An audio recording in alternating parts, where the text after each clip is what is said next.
You might need to go one more time. You can sit some having espresso. I've never seen that. Taking a hybrid roll. He wants to be closer this way. And I'm like, bro, I get it. You like espresso. So I'll be treating Monday like a Friday. And then I'll be their day. And project management. Most I'll do is I'll let go. Yeah. And then after that. Like, I'm not trying to sit here. Why do you sip 1 ounce of liquid? I usually do it double. Yeah. I'll happily per diem for you. So beautiful. You going, what are you gonna do? You're gonna get, At your meeting now. Yeah, so I have that. Can I ask you a Just question? good. Oh, wow. Who's in? You already have one?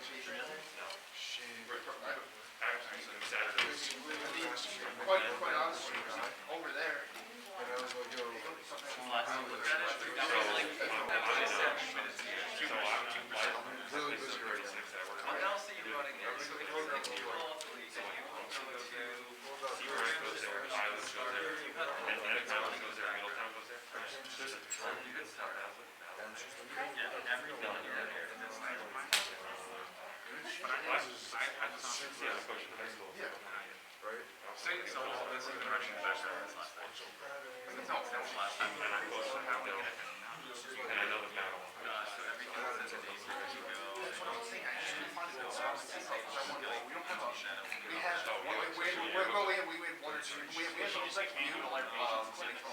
A few years ago, I was thinking about opening up conditions because at the time we all had like a real tech and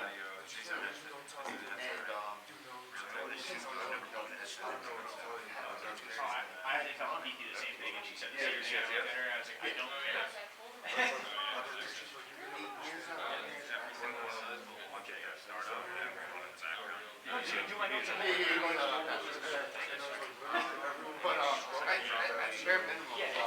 It's a global property. Like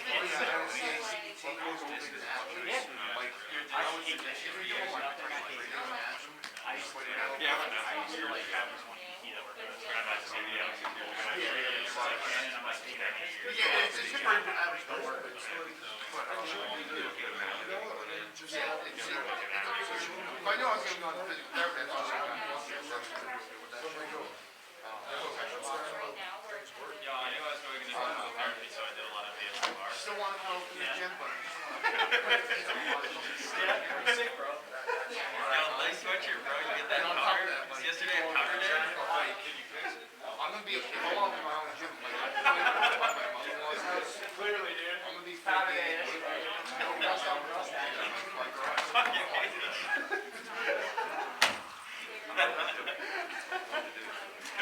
I'm glad they went, man.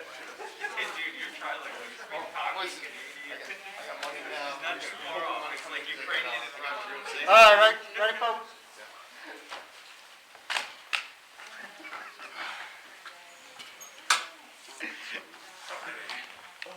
So we'll go with the first row. Definition for normal development. What was that? One thing I kind of hammered home the other day. Well, normal development is more related to like a pattern and the timeline. The timeline usually stays, or the pattern usually stays the same, but the timeline varies from child to child. Good, right.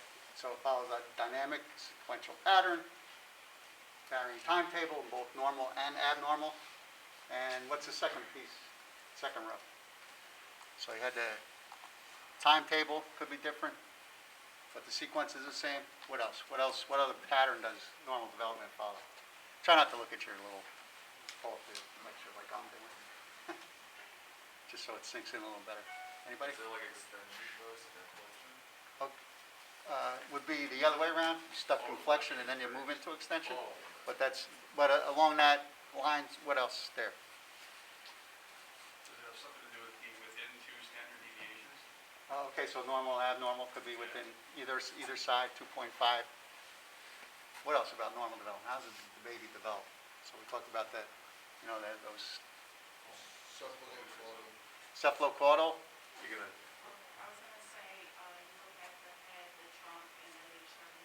Okay, so that's that cephalocaudal. What else? What else? You besides- assess by the length of the baby, the head circumference, the weight, kind of going up. Okay, right, so you go to the doctor, they're looking at head circumference, length, and weight. What else? One more. Reactions? We'll talk about them, but for normal development. So we got timeline, pattern, different weight, head circumference, length. What else about development? What about flexion, extension, Environment, environment. they're reflexive, they go down there and. So proximal distal, right? Proximal distal, cephalocaudal. Got a certain sequence that you go through and a varying timetable. And then from flexion to extension. Kind of goes with the cephalocaudal.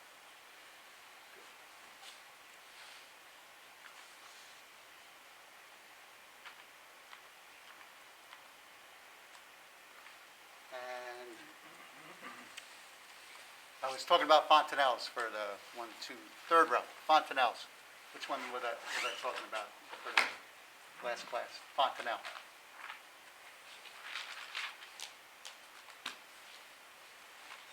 The posterior one goes at first, the anterior one Good, goes good. at last. Okay.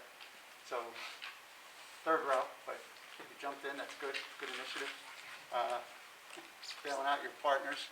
But I was looking at the time, remember? What did I say about that anterior and fontanelle? A little over a year. 3, 12 Yeah, months, it's like 12, 15 months, still a little soft. And sometimes it's a concern for parents, right? They're like, I feel this soft spot, what's going on? So sometimes you have to explain that to parents. Everybody can hear me? Good down there? She stays awake, that's pretty good. Okay. First row again. Reflexes. You're included in the first row. Reflexes. Two types. Postural, right? Primitive and postural. And second row. Primitive reflex. What's the theory? Why do you think, what's the purpose of a primitive reflex?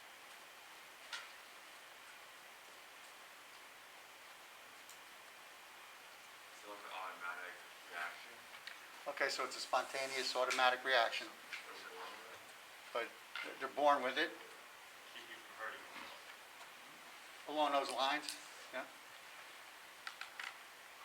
No, okay, so it's anybody else?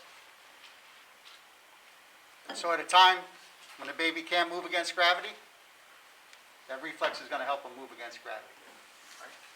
So again, I talked about that AT&R, makes them look at their hand. They're 10-month-old, put them on their stomach, their face is in the bed, they can lift their head and turn, okay? But again, it's driven by stimulus, but it helps them move on gravity. And all those movements also start activating muscles. So you get some proprioceptive input for some of them, and that's going to further help with development because they're tonic. There's muscle reaction. There's tightening on one end, lengthening on the other. And you're going to get that proprioception. Okay. So primitive.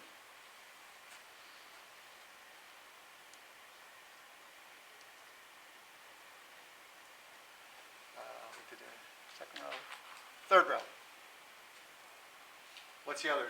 You have primitive reaction and postural. What are the postural reactions?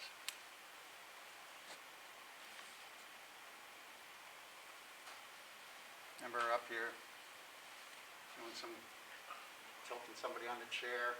Anybody? Objective and equilibrium. Third row, go ahead. Like weight shifting and correcting posture. Okay, so on the right track there. Yes, Protected. okay. Yep, Kind of.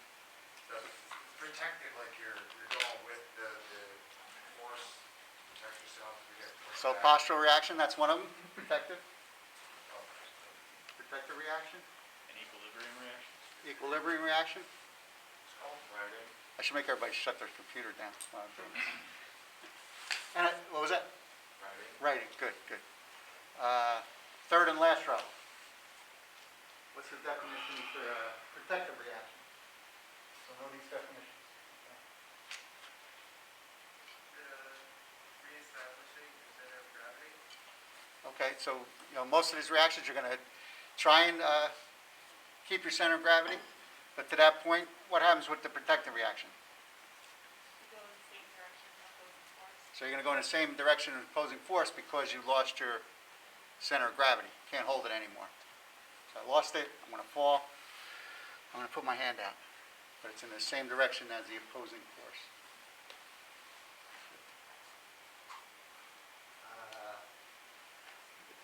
Second row, give me another posture reaction. Riding reaction. Okay, good, writing reaction. And first row, anybody got a definition for the writing reaction?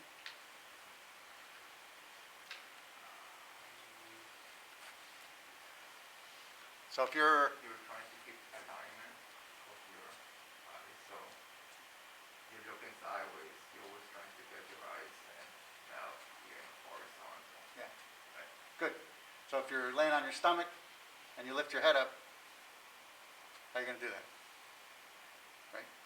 Lift your head up, want to look around, your eyes horizontal plane, mouth horizontal plane. Okay? When you lift your head up and you're laying on your stomach, you don't turn your head and look sideways, right? You always want to orient to the horizon, right? And now what's the second piece to it? So that's part of writing reaction is your head. You want to orient to the horizon. You rely on like your visual, somatosensory, and vestibular systems. Good, so those three systems are usually involved. Then I always like to throw in auditory too, because as you get older and you have experiences, different sounds, different phrases have different effects on your posture. So talked about the senses, but what's the other one? So we talked about the head and alignment. What else gets aligned? Rotation. Rotation of your Trunk, trunk. right? So you want to orient your trunk. So as soon as I rotate something, I don't know, I hear a horn, I'm going to look at it, I'm going to turn my body, I don't keep walking like this, I'm going to reorient myself, right, to normal alignment. So head at the horizon, I'm going to rotate, I'm going to reorient myself to be in neutral alignment again. Clear on those? Last row and third row. Got another one. So we had writing, protective. What's the third one? Somebody said it. Equilibrium. You're next. And what's the definition? Second row. Is that the opposite of the protective one, where like the force is coming towards you? You react going the opposite direction. Good. So you're going to react in the opposite direction of the opposing force. So as I get pushed, I know everybody was kind of standing on it's a bad example of that. Reorient yourself. But you're going to go the opposite. That's when, how do you say it? You were sitting in the chair and I tilted you. Equilibrium reaction, right? Tilted her. Opposing force, she was trying to lean the other way. So the opposite direction. You also have elongation of the weight-bearing side. That's a concept that's coming, but very good. Keep that in mind. You're going to have elongation on the weight-bearing side.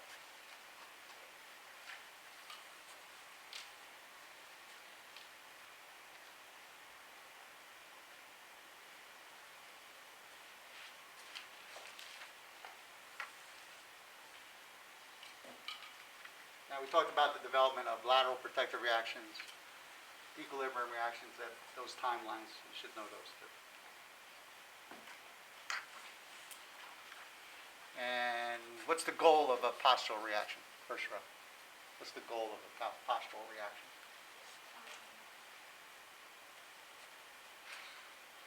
Facilitate automatic responses to the Right. stimulus. Yeah. So you don't think, oh, I'm going to fall, I better stick my arm out, right? It's an automatic response. Happens too fast for you to think about it.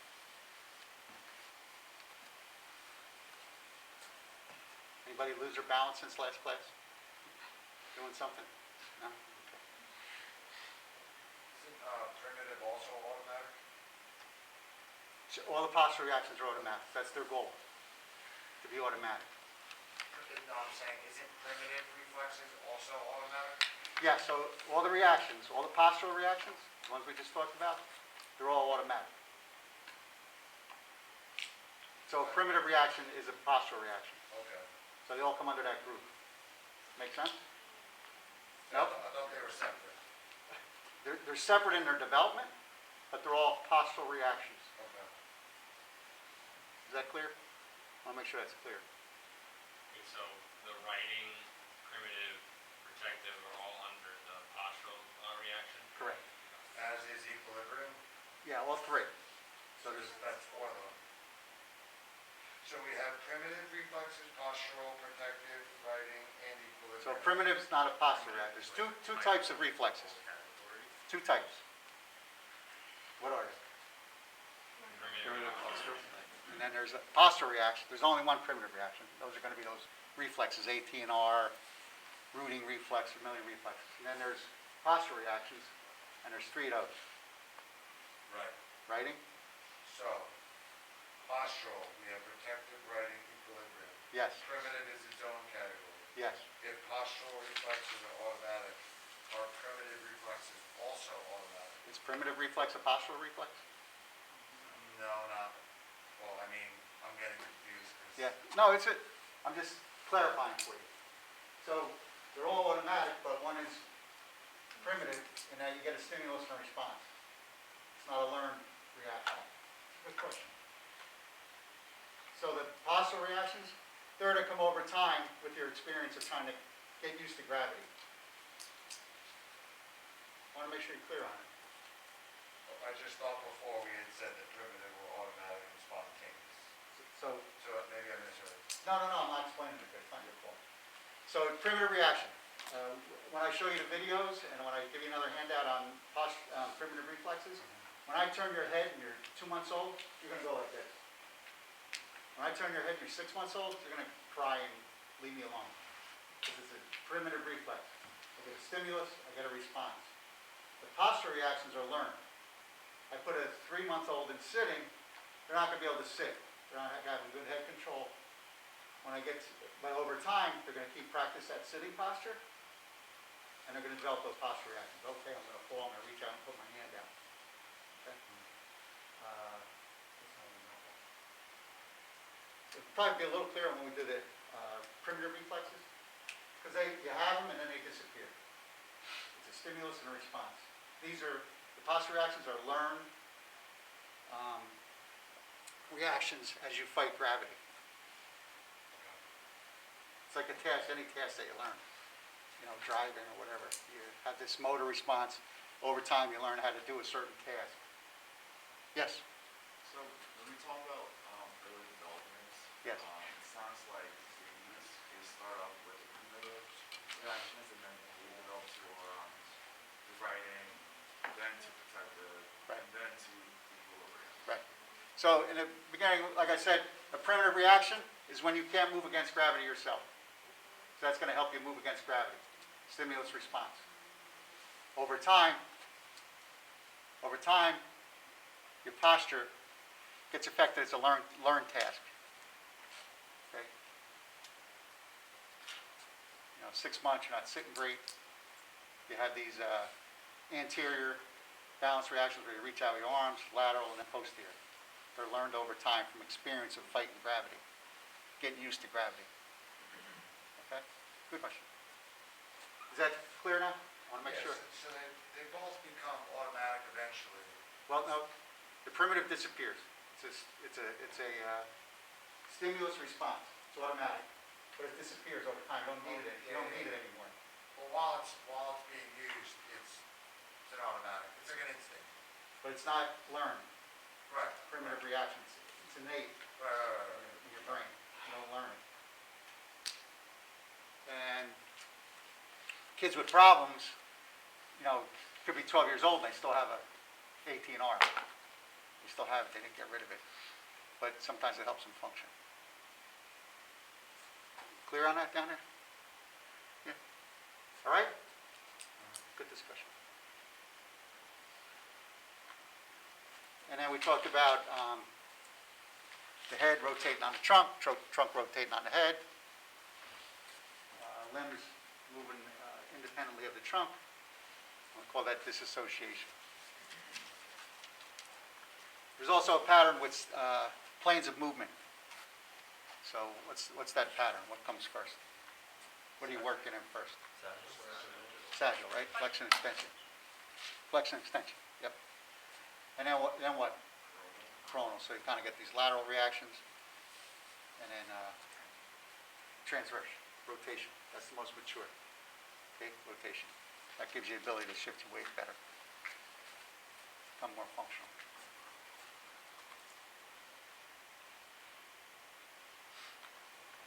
That's kind of where I left off.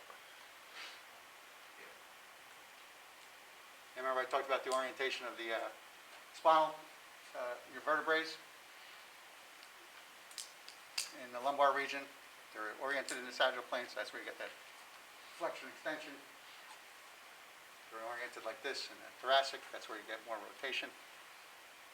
And then your cervical, they lay on top of each other. You can do a variety of motions: rotation, side flexion, extension.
Someone asked me a question at the end of class, kind of fits into your question a little bit.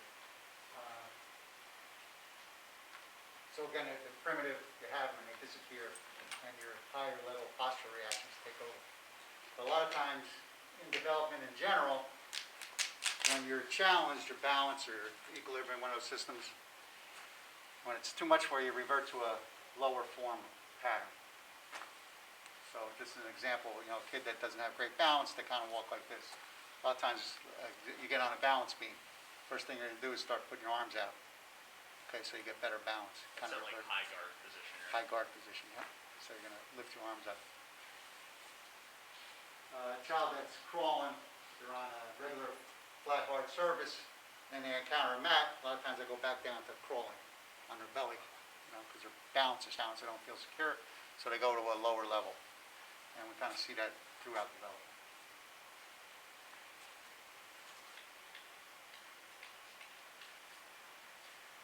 But I just want to make sure you understand those postural reactions, primitive reflexes. Know those definitions, okay? When they happen. Anterior fontanelle, soft.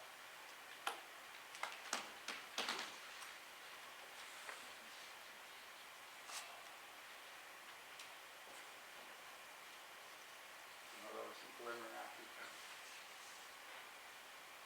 And it's an automatic response.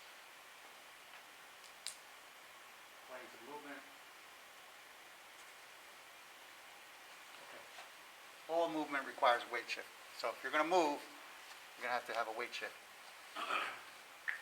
One activity prepares for another. So again, flexion to extension. Start out in that little ball when you're first born. We call it physiological flexion. You've been in the womb for that amount of time, so you're all flexed up in a ball.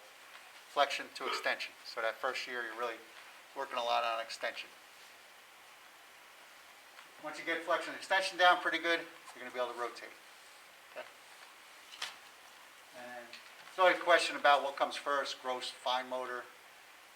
When I was first learning it, they always said you had to have gross motor, good gross motor function, because have good fine motor function. Because if I'm going to use my hand, I guess I'll demonstrate this a little better.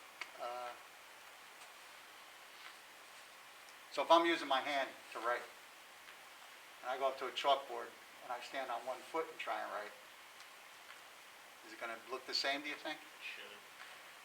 Hopefully, if you're really good. If I stand on my tiptoes, so I'm decreasing my base of support and I try and write, it's going to look a little scribbly. How come? So you're focusing on maintaining that balance while you're performing another Yeah. task. So I'm really focused on my core now, focusing on my core strength, my balance, so I can write, do this fine motor task. And that's what happens, babies focus so much on trying to keep their sitting balance, they're not doing a real lot with their hands. But if we put them in a high chair, put some, make their trunk nice and secure, have a harness on them, whatever, they're very secure here, they got good head control, and they can move their hand better. Okay? So again, it goes to that concept of proximal distal. Going to need that good proximal control before I can do something distally. Okay? Make sense? Because you just need good balance, otherwise I can't do something with my hand very well.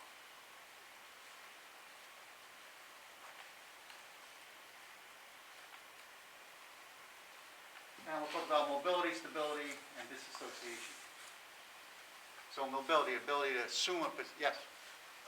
So, maybe what's gross to fine motor? Like what's gross, what's fine motor? Fine is like what you, versus gross is more balance. You're talking about that. Yeah, so gross motor is going to be you're sitting, you're crawling, you're walking. Gross motor, so gross, a lot of things involved. And then the fine motor is hand. And that has to do, it's not just your hand, your eye-hand coordinations, depth perception, typically what we consider a realm of the OT. But we still, especially in peds, work on a lot.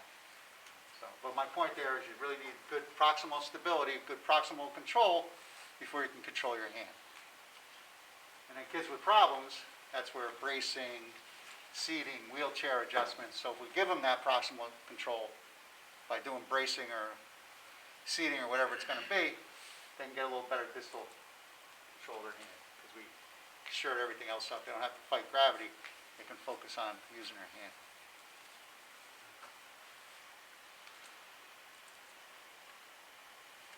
So usually we'll talk about these. Mobility, assume a position. So can that baby or 2-year-old, whatever it is, crawl and then assume a sitting position? Can they get in that sitting position? And then once they're sitting, get out of that position and go somewhere else and do something else. So that's mobility, assume a position. Some people, some kids, we have to put them in that position because they can't assume it. They don't have the mobility to assume it. We put them in some kind of chair or whatever it's going to be with proximal stability so they can control things. So that's just an example of somebody that, that's going to be in therapy because they can't assume that position. Stability, maintain a position. So let's say they can crawl, sit, but they're not great, they keep falling down. Again, they're not stable in that position. So you have to be able to assume and maintain a position. And then finally, disassociation, mobility on stability. So a baby sitting, they can rotate all the way over, grab an object, pick it up without falling down. Okay? That's that trunk rotating on the pelvis, head rotating on trunk. Disassociation of body parts. Again, kids with problems, adults with problems, they can't disassociate. Can't turn their head and not move their trunk. Everything goes together because their balance is poor. Kind of move again, that north-south. People with problems kind of move one way, they got to stop and turn. It's like this. They just can't turn, they can't rotate, they can't disassociate the pelvis on their lower extremity. Okay, so rotation is very big.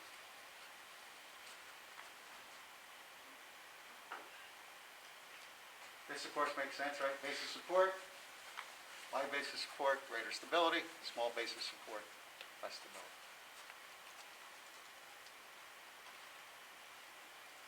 Motor skill acquisition. So posture control is achieved by the cooperation of multiple neural systems And again, most notably, visual, vestibular, somatosensory, those three systems. And don't forget those in your definition of equilibrium and of the postural reactions, okay? Because you need those intact, otherwise you make some kind of compensation.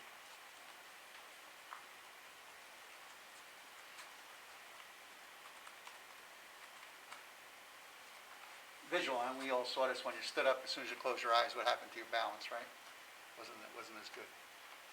So visual, perhaps the most powerful visual information is interpreted by the brain to determine the position of our head and body with respect to the surrounding environment. And it decreases independency as you get older.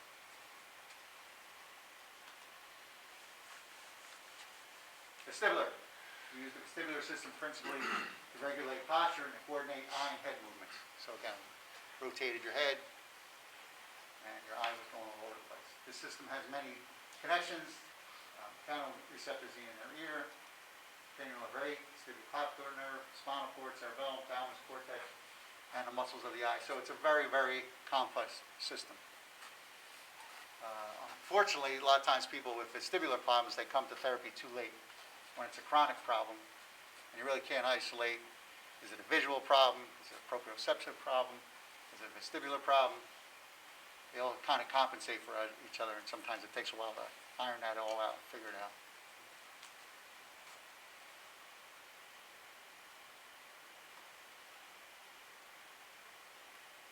And that's why, you go to playground, there's a lot of vestibular stuff there, right? Swings, merry-go-round, all that stuff, because it stimulates the vestibular systems, and kids enjoy that vestibular input.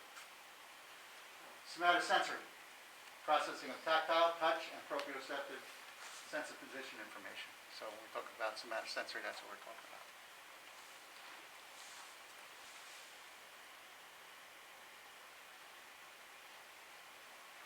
So, anybody try the stair thing when you left class? No. When you came up the stairs, you try to go up on the other foot? Yep. Felt weird, you had to think about it? Mm-hmm. Okay. So, next one, when you go home, when you get dressed in the morning, put your socks on standing up, okay? So I want to see if you can put your socks on one at a time, stand it up, and see how you do with that, okay? See how to now. It's a little task I try to do every morning because, the day gets by and you don't get a chance to work on things, so. Do we get to super concussions? Okay, so give that a shot when you're home. Look smart, buddy, not much. If you wear socks. Smart, not much. You just sit. Okay, motor control. Components versus milestones. So, looking at development, milestones is a nice way to look at it. Again, for pediatricians and parents, so you're going to have those red flags, right? If a kid's not sitting by 8 months, maybe there's some kind of problem. But they're milestones. That's the way of looking at things. But in order to achieve those milestones, you need these certain components. And we'll talk about them. Some abilities in supine and prone before you can develop into sitting and standing. Okay, so you have the milestones, motor milestones, and then you have components.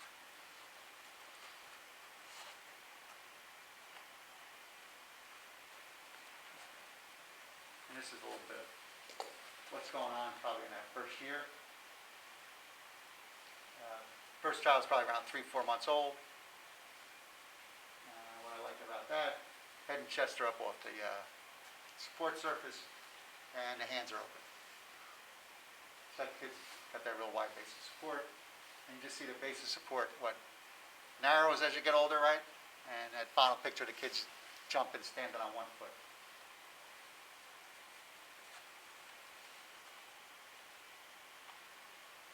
Okay, so back again to these components, right? So it's cephalocaudal, proximal distal, flexion extension, and weight bearing progresses cephalocaudal.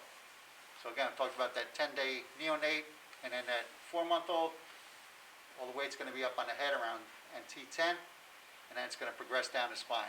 You're going to get your chest up off the support surface, going to be more weight bearing on your pelvis area, legs, and then your legs, and you're being sitting, standing. And again, anti-gravity flexion extension, once you conquer that, you're gonna be able to rotate and disassociate your body parts on each other. That rotation and disassociation. Okay. Bold letters here, right? So remember this slide? 3 components. So you have a force component, spatial component, and a temporal component. So the force component, that's the strength and endurance of different muscle groups. Spatial component. So your muscles fire in a certain sequence. When you throw a ball, or kick a ball, certain things happen as far as timing of each muscle. Sequence of each muscle. And then temporal component, temporal meaning time. So muscles fire in a certain sequence and for a certain amount of time. So let's talk about kicking a soccer ball. What's going on as far as your muscles are concerned?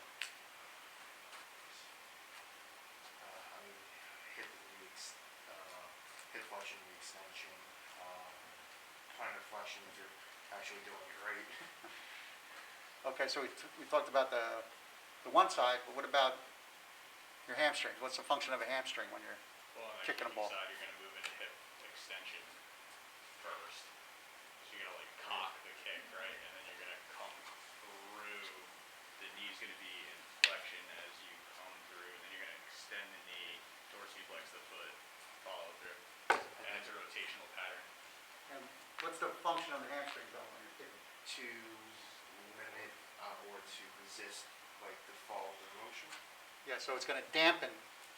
You're going to control how much force you have, how much you're going to kick the ball by your hamstrings, right? It's going to dampen. It's going to kind of control how hard you're going to kick it.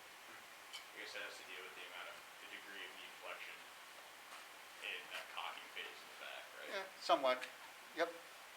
But my point is that the hamstrings are kind of doing something different. They're slowing down that kick.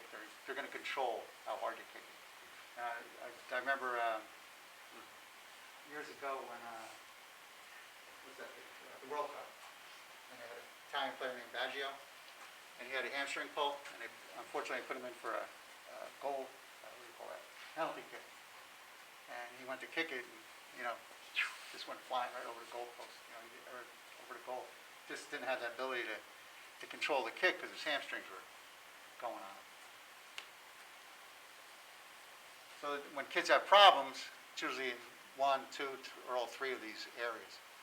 They might not have enough strength or endurance.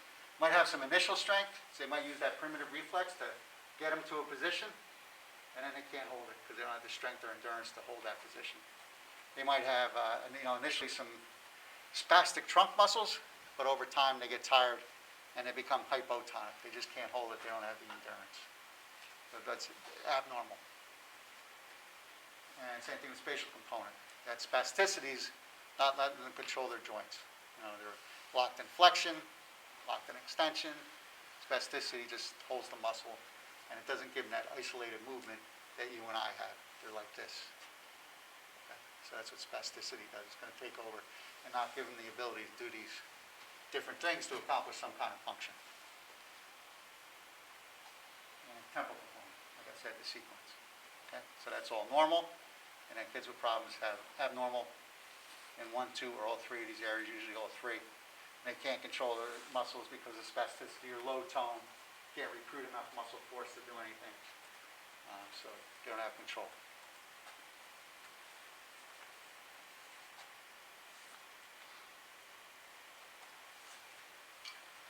Now we'll talk about supine. When the baby's supine, we want to observe these components of the movement, and usually developing in that first 3 months of life. Ability to flex and extend the extremities. Supine, push into gravity, but not to excess. What do most pediatricians tell the parents? What position does a baby have to sleep in? On her back, right? Because of sudden infant death syndrome. SIDS, everybody heard of that? Right. So if somebody tells me my kid's going to die if they lay on their stomach, I'm probably going to keep the kid in supine all the time, right? So let them get that little bald spot in the back of their head sometimes early on, because it's a habitual positioning. But kids with problems, again, if you have a lot of spasticity, a lot of times what they do is that support surface is going to stimulate them, and they're going to push into that support surface.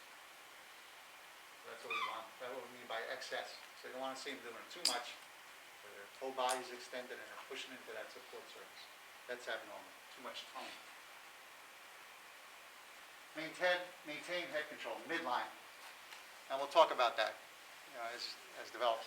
When you're first, a baby, because you don't have great control against gravity, and these reflexes have a lot of influence on you, you're asymmetrical. Your head's going to be turned one side or the other. If you have good midline control, that means you got a pretty good balance between your head, all the muscles in your neck, able to hold your head in midline. Flopping to one side or the other, you're able to hold it midline. Elevate pelvis in a posterior tilt.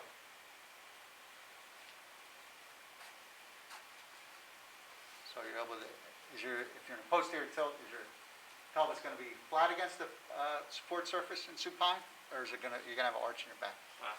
Flat, right? So what muscles are you really kicking in when you're doing that?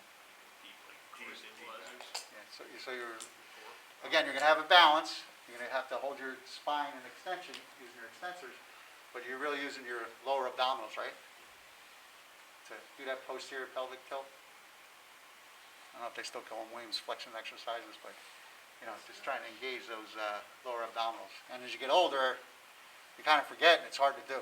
So a lot of times some re-education as an adult has to take place in how to use those lower abdominal muscles. They're kind of hard to engage as you get older and you forget how to do it. You're going to combine flexion and extension of the lower extremities with elevation of the pelvis. So pretty hard to do, right? Do 10, 15 reps of that, you're probably feeling your lower abdominals pretty good. But anybody ever see a baby do it? They're up there playing with their toes. Their legs are up, their pelvis is flat. They got their lower extremities up in the air. And next would be bring their hands, feet to their mouth. So we want to see that happen. And the ability to activate total lateral weight shift.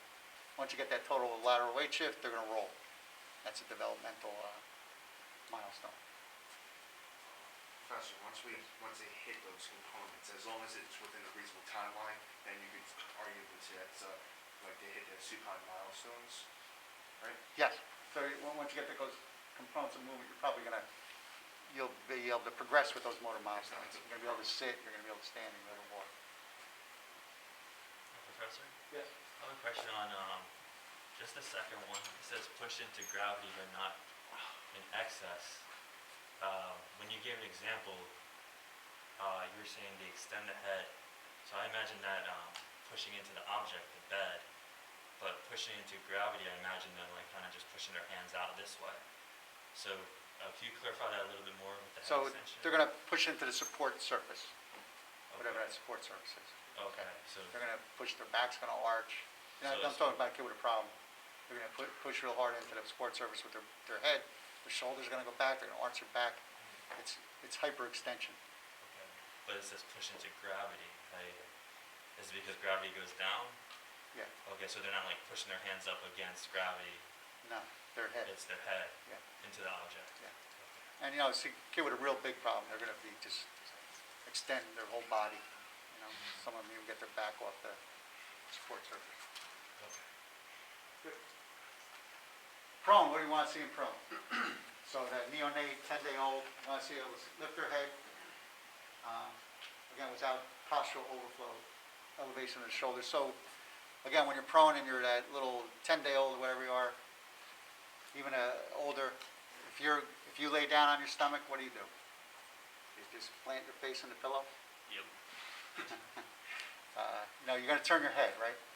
In order to turn your head, you're going to have to lift it off the support surface. And once you get weight bearing onto that shoulder, you're going to activate those rotator cuff muscles. You're going to get some proprioceptive input, and that's all good. But again, you don't want to see too much where you're elevating the shoulders too much. Lateral weight shifting and crossing midline. So before we talked about midline, so that's a good milestone because you got a good balance of flexion and extension in your neck and your trunk. So you're midline. What happens when you cross midline? What occurs? right? So I'm reaching across, I'm gonna rotate. You can feel that trunk rotate, right? Reaching across, I'm gonna rotate. A lot of times, I don't know if anybody's seen people working with stroke patients during sitting, they're gonna have them rotate to the affected side. So which side's gonna be bearing the weight then? The affected side, right? So I've got a stroke on this side, I reach across midline, I'm gonna weight bear on that side. So all that proprioceptive input's gonna go in there, all that tactile input's gonna go in there, all right? So that's a lot of goal of people with neurological problems is to bombard the affected area with all that sensory input, and proprioception's big. Okay, so you really wanna get that weight bearing on the affected side. Good. Supporting extension with the trunk to free the arms away from the body. So again, good trunk control, and I can start moving my arms away from my body. It's got good proximal stability, distal mobility. Development, proximal, distal. And then eventually you want to push up on those extended arms. The baby had her arms flat, elbow flat on the support surface, but eventually that's what you want. Pushing up against gravity. Okay? And prone. So supine and prone, some things you want to observe.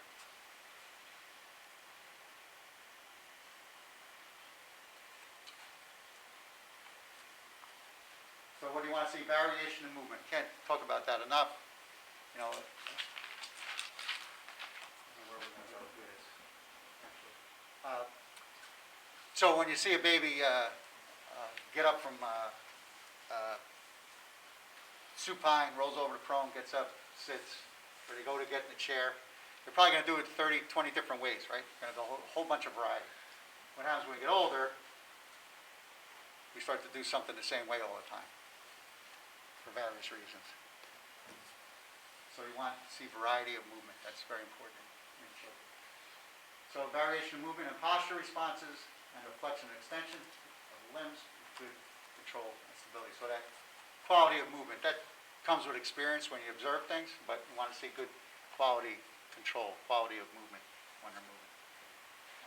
You know, well, in geriatrics, older people, when they go to sit up, how do they accomplish that a lot of times? If they're sitting in a chair, how do they get up? Hands on the knees or pointed, like the full forward lean. Yeah, push through those armchairs. So a lot of times they rock, right? Oh, yeah, parking is one of the two. The momentum based. So that's a ballistic movement. So I can't accomplish something because I'm kind of weak, so I get momentum on my side. That's how I get out of the chair. I rock back and forth, and that ballistic, that fast movement helps me get up. So that's an example of an older person doing it. Child with problems, spasticity, they kind of don't have that variation of movement. They find some way to do something as far as sitting or getting up from sitting, and that's the one way they do it probably all the time.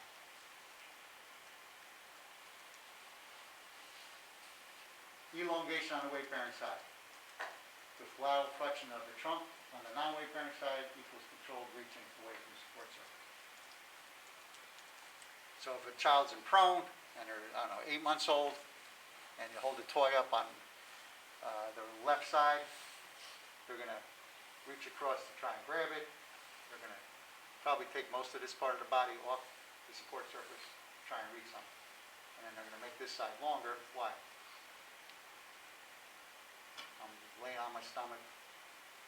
Why would I want to make that side a little longer? So you can Oh, to be able to rotate. Rotate. So to rotate, you'll be able to get to that object. get to the object. I'm going to make it longer. It gives me a little more support surface, right? Because I lost what I had, so I got to make it a little longer. It gives me more support surface. And I have a little better balance, right? So I want to make my balance a little better. But the key thing there is the elongation on the weight-bearing side. But don't get confused, because when you're reaching, when a kid's reaching like this, a lot of times they're going to bring up the other leg, again, to make a bigger, wider base of support. So what some people think, because they're reaching, that this side's getting longer. But it's really this side. That leg's going to be extended, the arm's going to be out. They're going to go like this, eventually. Not going to keep that other leg straight out. Going to make it shorter. So it's elongation on the weight-bearing side. That make sense to everybody? I think I got a picture of it somewhere. You're saying, are the muscles actually being elongated, or is it more just increasing the surface area? So the trunk is, yep. So the trunk's being elongated, and the arm and the leg, they're out and being long. Okay, like, the muscles contract more. Yeah, but if you were prone, your arm, especially if you're a baby, your arm's gonna be out here. Oh, okay. You're not gonna be down like this, because then you just fall over. So I'm gonna put it out, and I'm gonna lengthen my trunk, and this leg's gonna be extended. Give me that. More contact with the support surface. The more contact with the support surface you have, the better balance you're gonna have. I was wondering when coordination comes into play. Like when does that develop? Oh, what age and everything? We'll have a lecture on play and everything, but when you're really getting, pretty good, 7, 8 years old, up that high. But, but you're working on it the whole time. So like when a baby's crawling, that's not like the first time they're learning how to coordinate. Oh, sure it is, yeah. I mean, they're getting, we'll talk about reciprocal movement. When you first see a baby, a lot of times when they're first crawling, it's kind of like this, and then eventually reciprocal. When you see one of the motor milestones is going up and down stairs, right? So that's reciprocal movement. And I'm also, disassociating my pelvis and my legs. So all that coordination, just starts from day one. But typically when you see, and I hate to use sports again, but organized sports, most of them you have to have some level of coordination to participate in. I know they're starting at like 2 years old now, right? But typically it's, first grade, somewhere around there. I know they're doing it in kindergarten and everything else. That's when you're pretty coordinated, you can swing a bat, eye-hand coordination, all that kind of stuff's happening.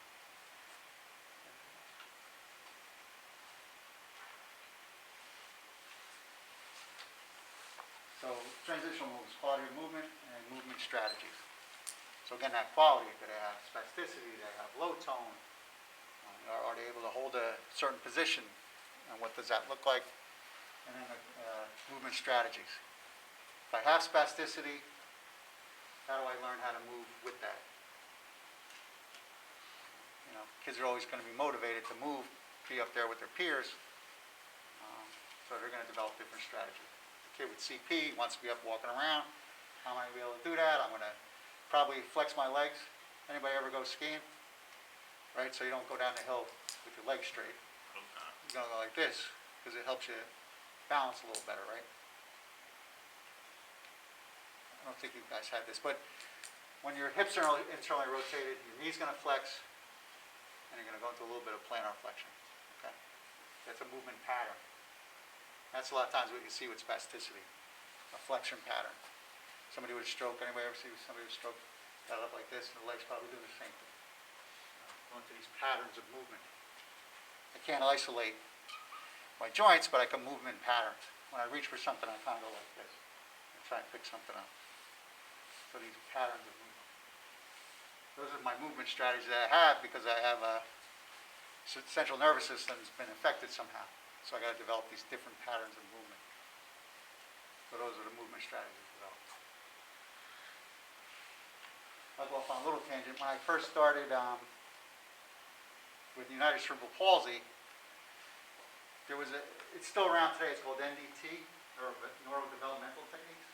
So back when I was first started, the idea was you had 3 levels of the brain, midbrain, cerebrum, and each one controlled certain things. So if you had a problem in the brainstem, that's where the postural reflexes were supposed to be housed. So if I did this tonic neck reflex, the idea was to re-educate me to do everything in midline. So we work all day to try and get rid of that tonic neck reflex and retrain the brain with plasticity to do these midline functions to get away from this. So I had a young man, he was like 12, and he had AT&R, pretty strong, kind of walked like this a little bit. But when he came up to a door or something, he would turn his head, and his arm would come out, and we'd be able to use that AT&R to open the door. So my supervisor at the time, she would always get on me. I'm going, you got to work on getting rid of that AT&R. So I saw the kid walking across the street to the other side of the building, And I called my supervisor, I said, watch how he opens the door. Boom. That's what he was doing, that's how he functioned. You know, that's what worked for him. So he was using what he had to work to open a door. Okay? So, you know, that gets back to a movement strategy. Make sense? So that's what I got, that's what I'm using. But we were always trying to get rid of that.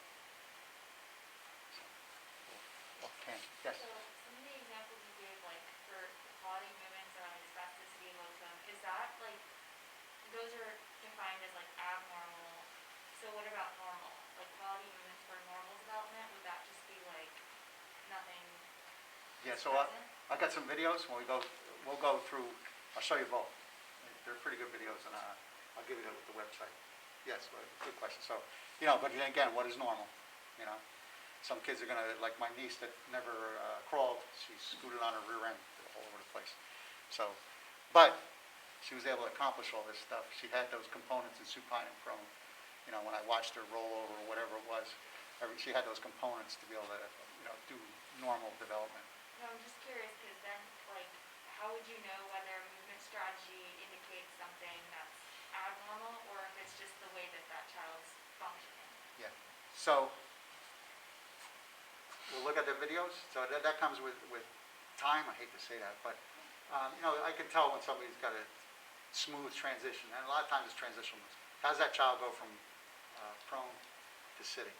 There's a certain way that they do it. Most kids do it the same way. That's one thing that most kids do the same way. So that quality of movement's there.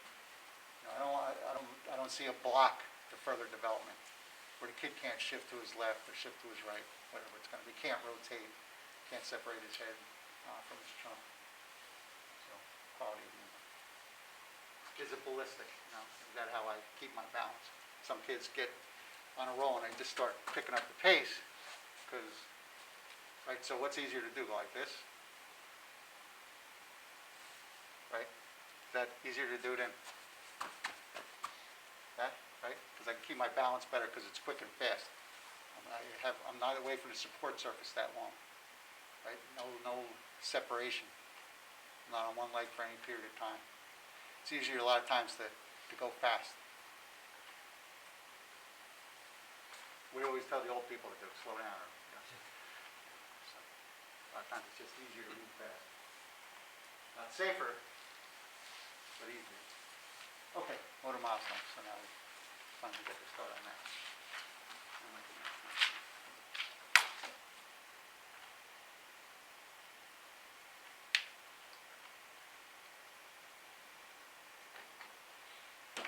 Questions so far? Right? So these are a lot of the basics. If you're going to go into peds or again adults, you look at them a lot of times the same way. You know, those movement strategies. How do you accomplish something? How do they get out of bed? So there's movement strategies and how you do things. And the variability of movement for like a good program is essential. Right. Yep. Because if you're doing it a whole bunch of different ways, you're challenging your balance in a whole bunch of different ways. And that's just going to enhance your equilibrium reactions and everything else.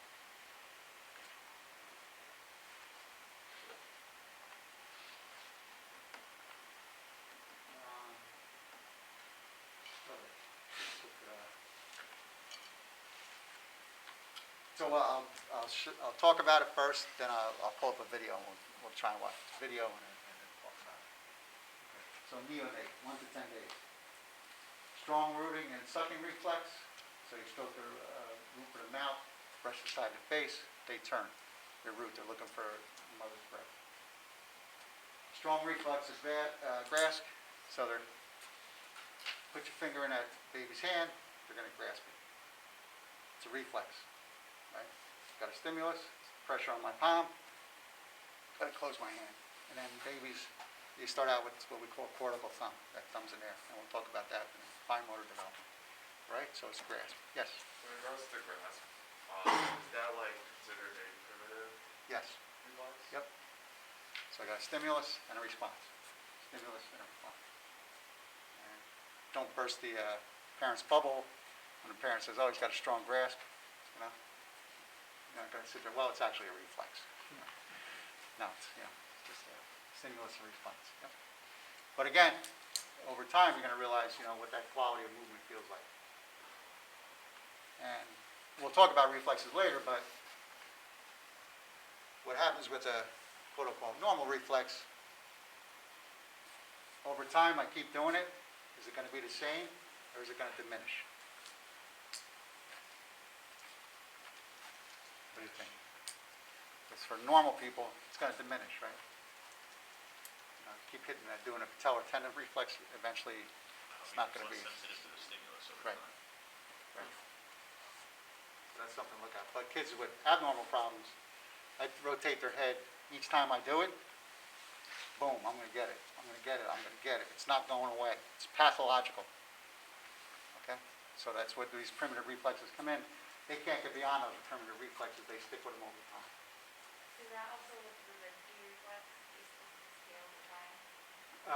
It will for a child, but again, if you have a neurological insult, a brain injury, it's going to be that strong each time.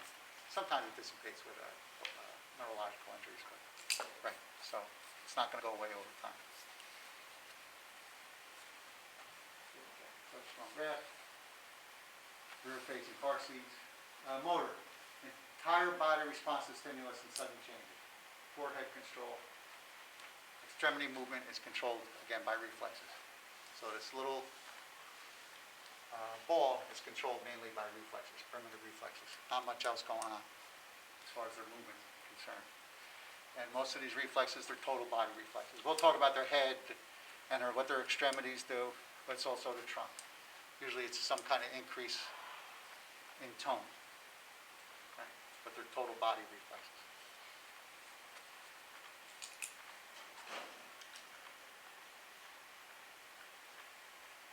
Feeds 7 to 8 times a day, sleeps 80% of the day. Happens again when you're a teenager. And urinates and moves bowels often. Okay? So, what's their function? Eat and sleep. Good to me. Social, shows excitement and distress, seems to respond positively to the sound of human voice, becomes alert to or focuses on a face and voice. So, they're up close all the time, seeing her, especially if the mother's breastfeeding, so they're focusing mainly on the mother's voice and that face, but it's up close.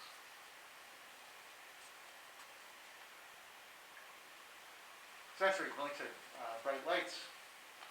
Eyes tend to turn inward, so those muscles aren't strong yet, so they're just turning inward. Distinguish in volume, pitch of sound, and again, tends to prefer a high-pitched sound, which is usually who? Intellectual. Quiets when picked up or responds to a firm, steady pressure. And sometimes will stop sucking to regard various stimulus. Shuts out disturbing stimulus by lapsing into sleep. I don't know if everybody's ever seen new parents, they bring a baby to a party in the carrying case. Music's going on, everybody's jumping around, and you put the kid in the corner, he's out cold. They just shut down and say, that's enough stimulus for me. I'm checking out, going to sleep. And all babies reach milestones at different times. Again, same sequence, varying timetable for those. Quiets when picked up or in response to firm, steady pressure. When a kid's upset, what do you give them? Right? Your dog doesn't like lightning storms and thunder. What do they got now? Those pressure vests, right, or the blankets. Thunder buddies. Yes. I remember earlier that you were talking about how visual stimulation is very important for child development. For kids who are very poor visions, like maybe eyesight or blindness, does that stunt their development? It most often another sense takes over for it. So most often another sense takes over. But they're not going to be able to do the same thing, obviously, that quote unquote. They can still achieve their milestones. Yes, yeah. And that's mainly because now they're going to be using more of their vestibular and somatosensory systems.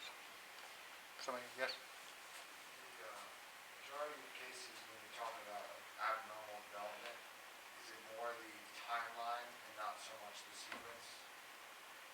Like they'll be either usually late, let's say, in terms of their development, but they'll still be in the same sequence?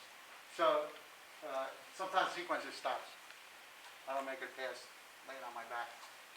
So that sequence is just kind of dead there. So there's no more timeline left as far as that goes. So you could just skip over it? They can't progress any further. I'm a real spastic kid. I got an AT&R. I'm stuck like this the rest of my life. You know, we try and do different things medically and everything else as far as medication and Botox, whatever. But I'm stuck like that. I just can't progress. I can't have any posture reactions to roll over and come up and sit. So they get stuck. Or they're low tone, and remember I talked about assume and maintain a position. So I know they can't sit or assume it, but I can put them in there, give them all the support they need, so they got a nice stable trunk, and maybe they'll be able to progress with their head control and their arms and their hands. Because cognitively, just again, because you have a physical disability in these cases, you can still progress. You know, you're still smart. I used to have a really smart 3-year-old, and he couldn't do anything. But you know, once we put him in that chair, he was able to use a computer, gave him a lot of support, head and trunk control, and he was able to use a computer and go to school and everything else. But as far as physically, he wasn't meeting any motor milestones really at all. Is it easier to increase muscle tone or decrease spasticity?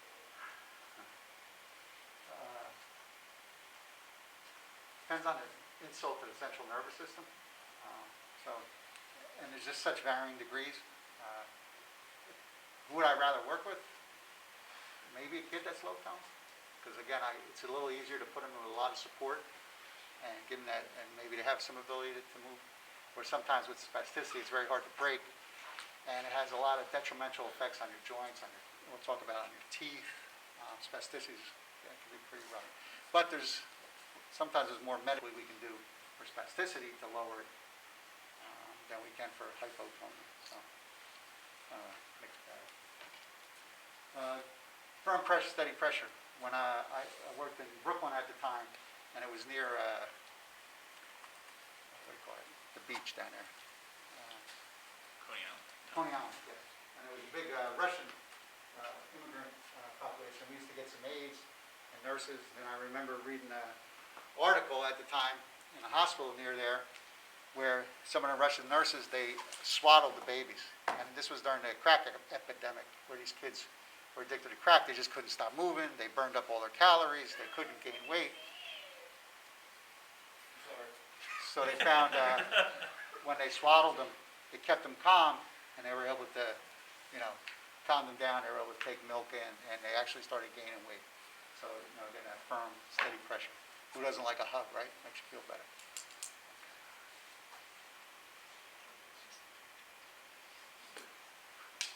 Day 1 to 10 days. Not much as far as components go. They're just a little ball, physiological flexion. Put them on their stomach. Not too much happening again. Mainly reflex-driven movement. So you're in this limited environment, right? To a highly stimulating one. There was some movie with Bruce Willis. I always remember he's talking in the womb, and then he comes sliding out through the birth canal, and then it's freezing, it's cold. The guy slaps him, to make him cry.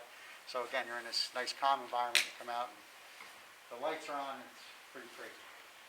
Again, physiological flexion. That's that ball. You're in that womb for 9 months. You're stuck in a little ball. You're in physiological flexion. Prone. Flexed arms and legs under the body. Right? So all this stuff's under you. And again, that first 3 months, you're going to start putting it out there and moving into extension. Baby can lift and rotate head to the side. It's an important weight shift. Again, it's reflex driven.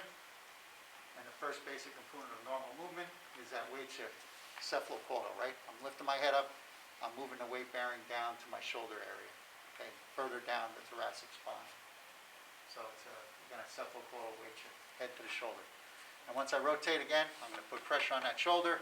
On the opposite side, I'm going to get some proprioceptive and tactile input in there, right? That pressure is going to give me that.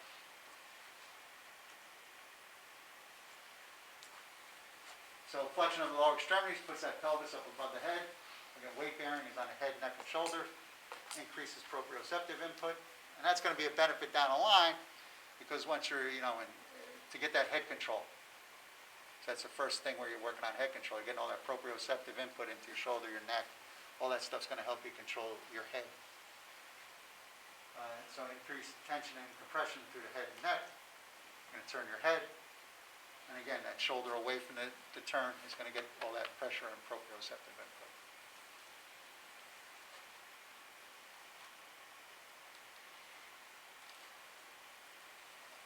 No, I don't have time. Quarter up.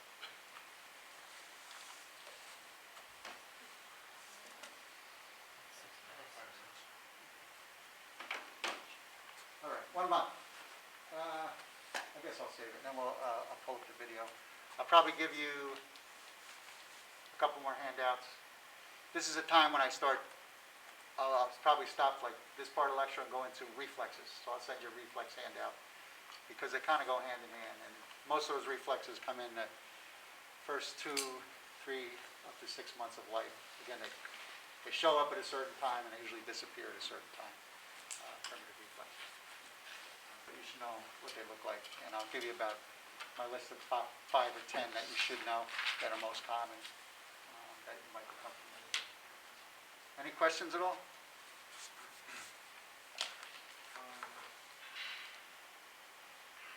No? Good, yes. When they do the rooting and sucking reflex, you said that was primitive. Does that mean that eventually that will go away?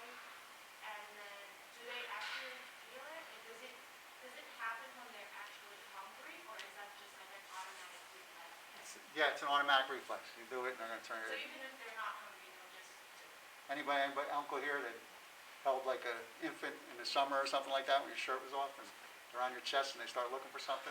Because they get that stimulus and you get a response. But again, with the normal child, I do it, on that 10th time, it's not going to be as strong, and I'm not going to. And you do it 2 times to a normal kid, they're going to start screaming like, "Hey, what's going on here?" Nothing's. I'm not getting a benefit from this primitive reflex. So, so over time, it's going to lessen. For a quote-unquote abnormal kid, I do it, I'm going to get the response. Might decrease a little bit over time, but it's still pretty strong. They're abnormal responses that hang around for a long time. Okay. So what's the benefit of an asymmetrical tonic neck reflex? They say eye-hand coordination, so when I turn, I'm regarding my hand, so I'm looking at my hand. It's like that. Okay. So visual is... Yes, I start getting that eye-hand coordination. And again, all those reflexes can't move against gravity. I'm increasing my tone. So anytime I increase my tone, I'm going to start compressing my joints. I'm going to get proprioceptive input. And I'm going to get weight shifts a lot of times with a lot of these reflexes. Okay? But a lot of it has to do with helping your head control. Because early on, that's what you're working on, head control, head and trunk control. What else? Anybody? Good, so, get those definitions down early. Those things I highlighted. Know them now, so they sink in. And we start looking at videos. So that's what it'll be, we'll look at videos and pictures, and I'll lecture a little bit. We'll spend some, a decent amount of time, especially in that first year of normal development. But these videos also have abnormal development in it, so you can kind of compare and contrast a little bit. All right? Anything else? All right, good. Enjoy the weekend. Have a nice weekend. Thank you so much.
Yeah, they're probably going to, they have to put it under miscellaneous or something.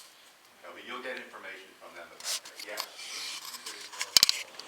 Well, it's got to be done before the first day of clinic. Remember what I said is we had established the goal by the end of January.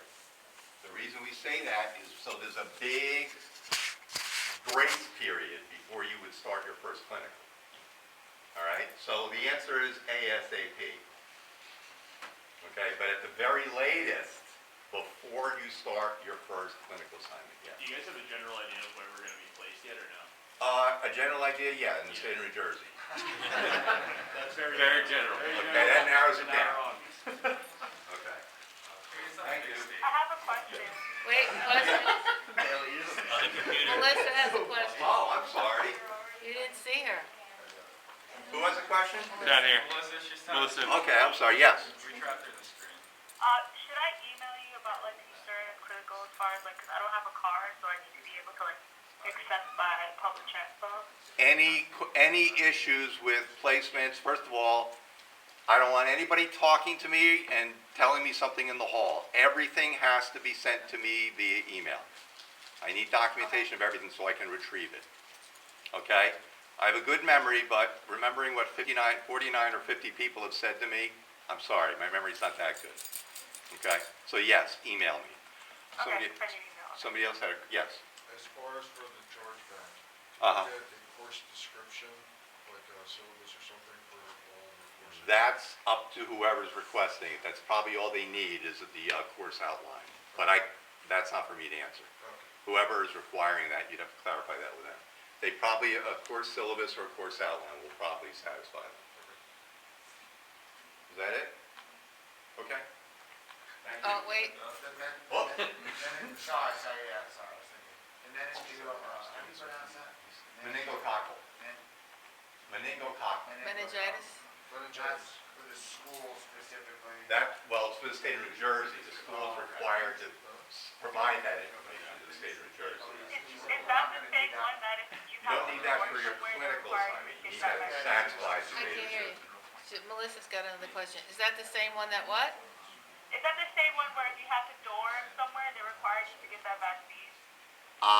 It might be. That I can't answer. You said if you were in a dorm? Like it's a meningitis one, right? That's correct, yes. Okay.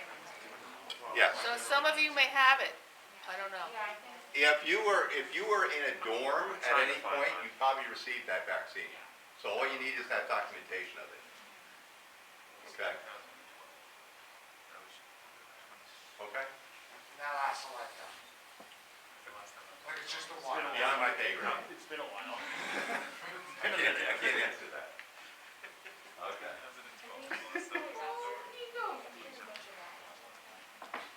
All right, so They should have required one for the fraternity house.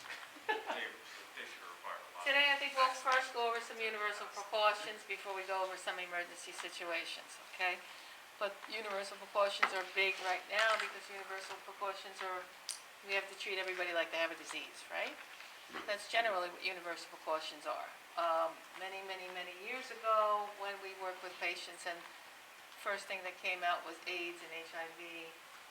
It was a disease no one knew about, and I remember working in the field at that time, and we would have to go into a room head to toe. So we would have masks, hats, face shields, goggles, gloves, booties, everything, gowns, because they really didn't know what was going on with this infection. Over the years, they found out that, it's something that you can't transmit to somebody else unless it's through some kind of a bodily fluid. So, at that time, and from now, and you'll see it in your clinic, you could treat everybody like they have something, especially a lot of times you go into these subacute facilities, and these subacute facilities, everyone wears gloves when they're treating patients.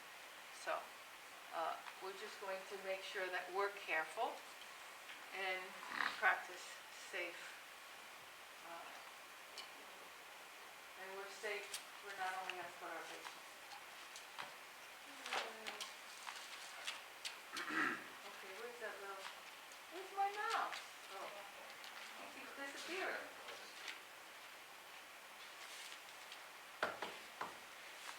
You see the mouse, guys? It's gone. It's gone, it comes up here. What happened? Rusty Seagull. Rusty skateboard on her foot? Kate Top left? Seagull, love to watch it leave. No? Okay, that. I don't think it's, if you go on the web,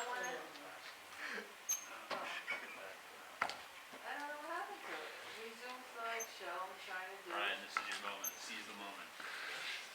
Oh, You got there it is. For just like this. I don't know where it went, but it came out. Okay. So, according to the CDC, the Center, the CDC, the healthcare associated infections are, people, they're very common and they affect 1 in 25 people. The terminology that used to be used, and some people will still use it, is nosocomial infections. Nosocomial infections are hospital-acquired infections. Okay, so you can, and if you get a hospital-acquired infection, it can lead to death. So how do we prevent this from happening? What do we do?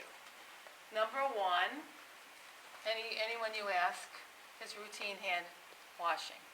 And now, more than ever, you guys are used to using sanitizers. How many of you have them in your car? So you come out of a place and you go in and you use the hand sanitizer. How often should you use the hand sanitizer? As often as you can, right? Or as often as you need to, unless your hands become soiled with some kind of bodily fluid or something like that. Then you would need to physically wash your hands. But I think your book, and I don't know about the CDC, I don't think they have any really recommendations on this, but the book and some of the facilities that you may be going to say that after 10 to 15 times of using some kind of a soap, some kind of a liquid sanitizer, that you should really wash your hands. Okay? All right. So ways to prevent it: by washing hands, using hand rubs, some kind of aseptic procedure. Universal precautions, as I said, universal precautions, treat someone like they have a disease. Isolation precautions, which we'll talk about, PPEs. And PPE stands for? Personal protective equipment. Okay. Why do we isolate? We isolate to prevent someone from getting what we have and us from getting what somebody else has, right? So we don't want the organisms. We don't want bacteria or microorganisms, and we want to prevent the spread of disease. So that's why we isolate. What is this cycle that's associated with it? So if you look at the first one, it says infectious agent. So it's a pathogen, right? A disease-producing organism that can cause the disease. So for example, like bacteria, some sort of bacteria, right? So there's a reservoir, or the microorganisms, they will need a place to grow. So where do they find a place to grow? Where can they grow? These disease-producing organisms. They can grow in... In like wet substances or like water? Yeah, they can grow in humans, they can grow in water, they can grow in insects, they can grow in animals, they can grow in contaminated food, right? So all these things are associated with where they need a place to grow. Now, and they also have to have a means where they leave the host. So how would it leave the host? I mean, think of COVID right now. How would it leave the host? Through our nose, through our mouth, right? Through a dog's nose, a dog's mouth. In other disorders other than COVID, intestinal, right? Through the bowel, through the bladder, mostly through the bowel. Then they need to pass from one person to another. So this needs to be transmitted. How can it be transmitted? It can be transmitted through the air. Can be transmitted through direct contact, right? I touch you, you touch me, I touch a door. Indirectly, I could touch some soiled linen if I'm working with a patient. I could touch a needle. So anything in the patient's room, any kind of equipment that was in the patient's room. So, and then this infection is the microorganisms need to come in, so they need to find some kind of port of entry. So how can they do that when we're working out in the facilities? How can they do that? How can they enter us?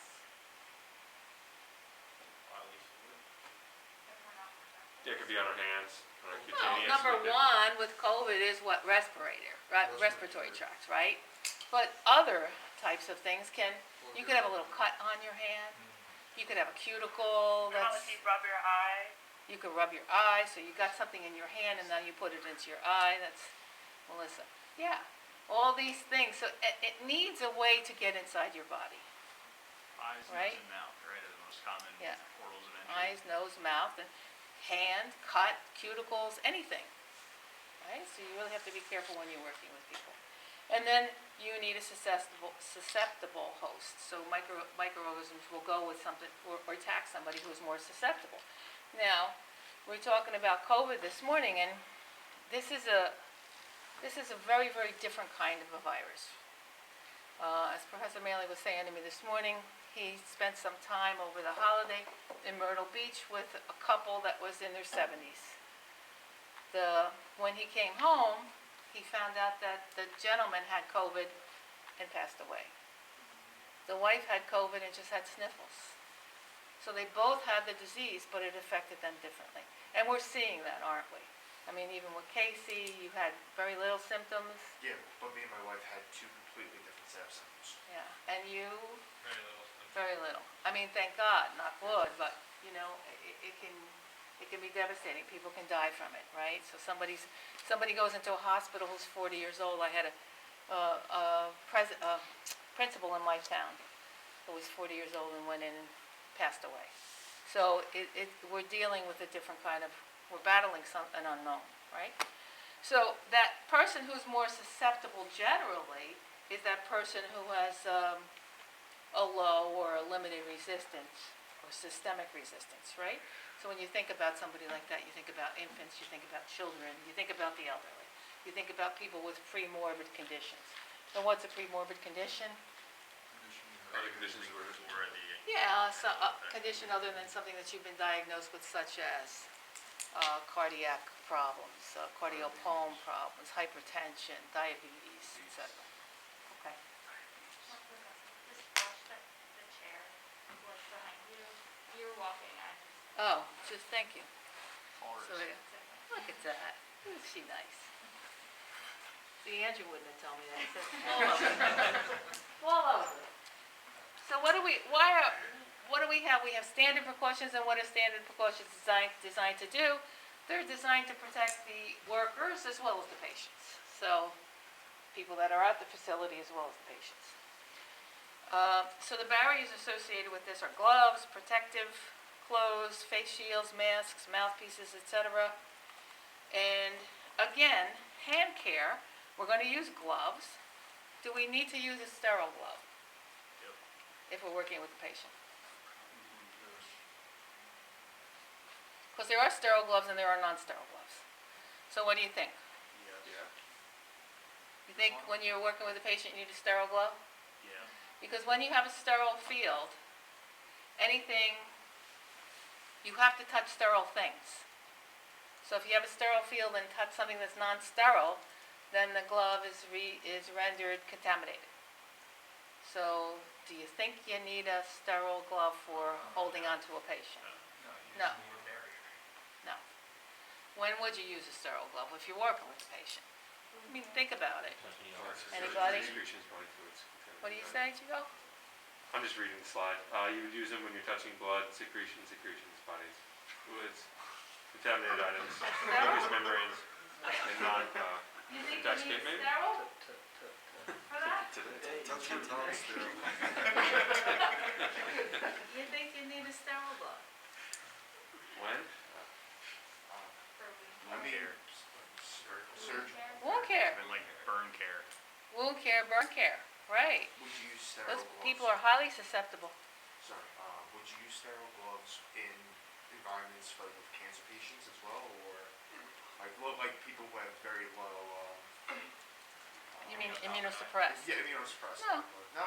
Unless you're dealing with something, like, think about when of course, every surgeon has to wear sterile gloves. Every nurse in an operating room, there's a sterile field created. Yeah. But with us, it's more like if you're doing wound care, you had mentioned wound care. So when you're doing wound care, because you may need to put somebody in a whirlpool and take a patient out of a whirlpool, would you use a sterile glove to take off their dressing? right? They come in, they have this big, cauliflower leg. We call them cauliflower legs because they look like anybody know what cauliflower looks like? These big lumps. Sometimes when you have cellulitis, you have these big pussy packs that look like cauliflower. I had this one gentleman one time had bilateral cauliflower legs. Really not very pleasant, smelled, odoriferous, et cetera, and he had to go and do some debridement and some cleaning and treatment. So when I took off his bandage, or when you would take off a person's bandage, do you think you would need a sterile glove? Yes. Is the bandage contaminated? Yeah. So would you need a sterile glove? No. But when you applied a sterile bandage, because we're going to have a sterile field which we open up, and put sterile gauze on a sterile bandage and sterile 4x4s, would we need sterile gloves? Yeah. Yes. Yes. Okay. If those of ladies out there who like to have artificial fingernails or, fingernails that, aren't yours, they could actually separate slightly and you could have an increase of bacterial growth under them. So we don't encourage that.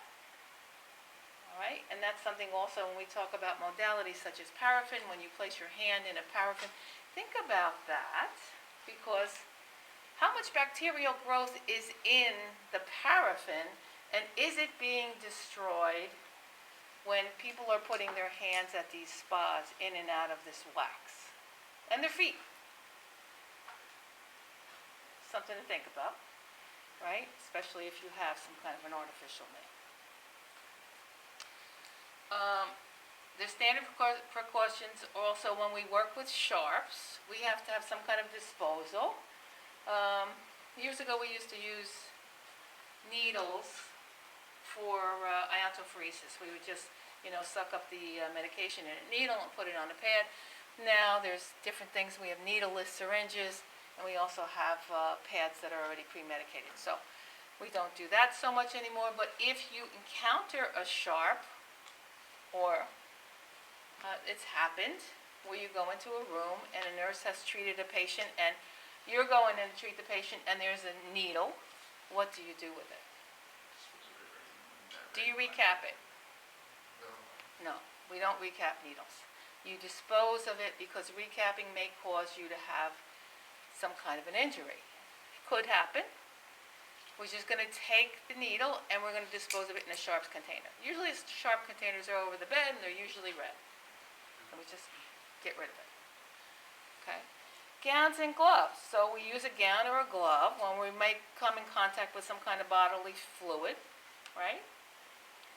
And non-sterile gloves, I missed that here. Contaminated blah, blah, blah. If we're working with contaminated things, we use non-sterile gloves.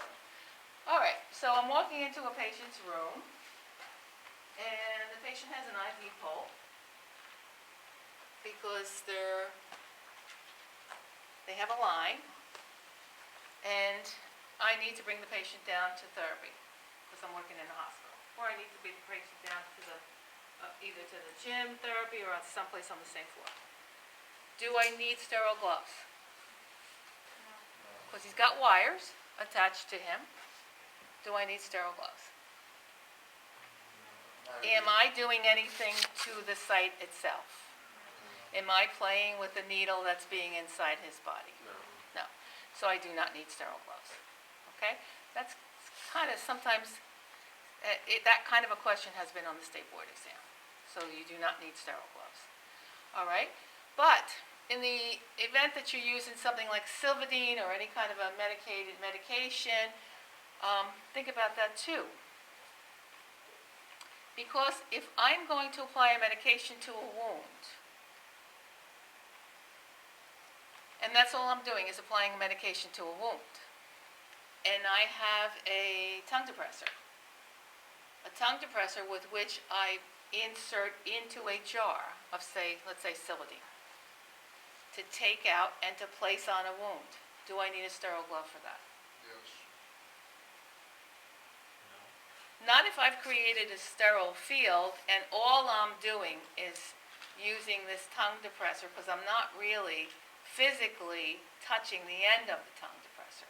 So, it can change if I'm then getting involved in some way of having to put my finger in the jar and using the Silvadene. Okay? So think about when you might use a sterile glove and not use a sterile glove. So, and also the patient care area may be contaminated, so the worst thing you want to do, and you see this a lot, a therapist becomes, you guys become very friendly with your patients. I'm sure you've seen that in outpatient settings. Inpatient settings, same thing. And sometimes they say, you're the best part of my day because you come in here and you actually talk to me. You get me to move, but you talk, and they have Jerry Springer on, and you get involved in looking at the thing and say, oh yeah, that Jerry Springer, he's like this, and then you watch a little episode of it, and then you wind up sitting on the bed, or you wind up, and the person says, oh, my wife gave me some cookies, why don't you have some, blah, blah, blah.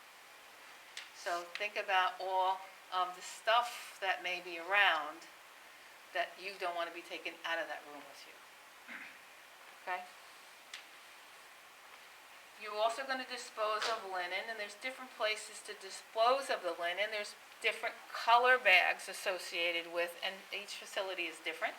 They may be red, they may be yellow, they may be white, clear.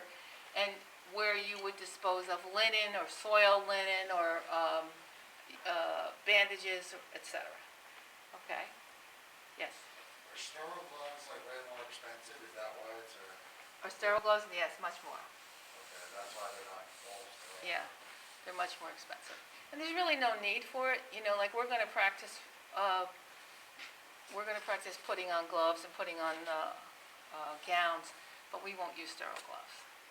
But yes, it's the same principle of we'll pretend that they're sterile, but they're not sterile. Okay. And any time, let's say that nurse has used that sharp or left that needle in, and you got stuck with it, what do? You have to go directly to the nurse, and you go down to your department and you have to fill out an incident report. Okay? Incident report will provide you with the ability to say exactly what happened, how it happened, and it'll have a paper trail. Okay? So, is that facility supposed to provide you with some kind of medical attention, depending what's in the contract, yes or no? Okay, depending on what contract you've signed with that facility. Generally, you're covered. All right. So, transmission. What's transmission designed to do? It's protect the caregiver from the patient that has some kind of highly transmissible pathogen. Okay? So, again, what's the number one thing to do? Hand hygiene. Hand hygiene. And there's different types of transmission, which we'll go over separately. So something can be transmitted droplet-wise, or airborne, contact. So we'll go over what the differences these are. So the most important thing, again, is that the person should wash their hands before entering the room. So if you're not going to be using gloves and you're not going to be using any kind of an isolation technique, you walk in, you wash your hands, you treat the patient, you walk out, you wash your hands before you go out of the room. Okay?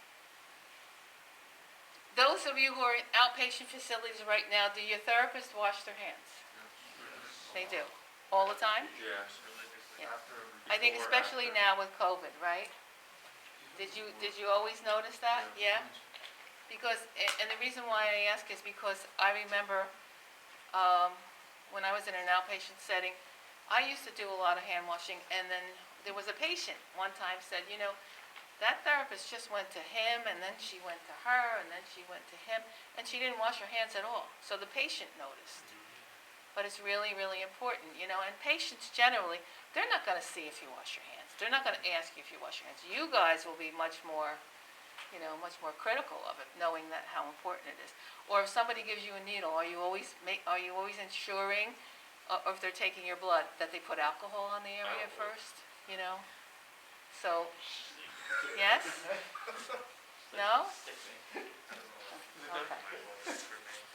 All right. So use of gowns or gloves when you're in contact with blood or bodily fluids. You have to. Secretions, excretions, skin, linen, personal items. You also have to remember that the the articles or what you're bringing in or taking out can be contaminated. So think about that person who has some kind of an isolation and you're going in and out with a stethoscope, or you're going in and out with a, so maybe you want to use a designated stethoscope or BP or something for that patient. Yes? Yeah, I got a quick question. It might be a stupid question. It's about the hand washing. So, I can't hear. yeah, like where I work and where I worked in the past, like everybody always washes their hands Everybody when washes. they're going to the patient. But like recently, like since COVID and all, like not only do the therapists wash their hands, but now like they're using gloves, right? Now they also do what? Using gloves. Gloves. Yeah, so like I always wondered how come, like is there a pro or con to using gloves, and how come it wasn't done That's a good before, question. you know? That's a good question, because it's the same thing that we were told, God, umpteen years ago when people realized that AIDS was not transmissible just during touching, you know, and it needed to have, your host had to be transmitted via some kind of bodily fluid. They still told us to wear gloves, but I, as a manual therapist at the time, and I remember specifically working with a gentleman that had a shoulder problem, and he said to me, and when you work in an outpatient department, which we'll talk about a little bit on Friday also, when you work in an outpatient department, you're not privy to a chart.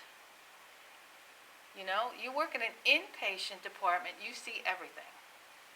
So you have doctor's orders, you have nutrition orders, you have special ancillary services. Everything is documented. When you work in an outpatient, what do you see? Only what the diagnosis is and what the patient came in with, and you see a note, a daily note and a progress note, right? Initial evaluation. So you really don't know what the patient has. But this patient particularly said to me, I have AIDS. He told me. And because I was working with his shoulder and I had to be in the axilla. And he said, I don't want you to put your hand there because I got some, if I'm sweating. Well, it's not going to be transmissible that way. So I decided on my own not to wear those gloves.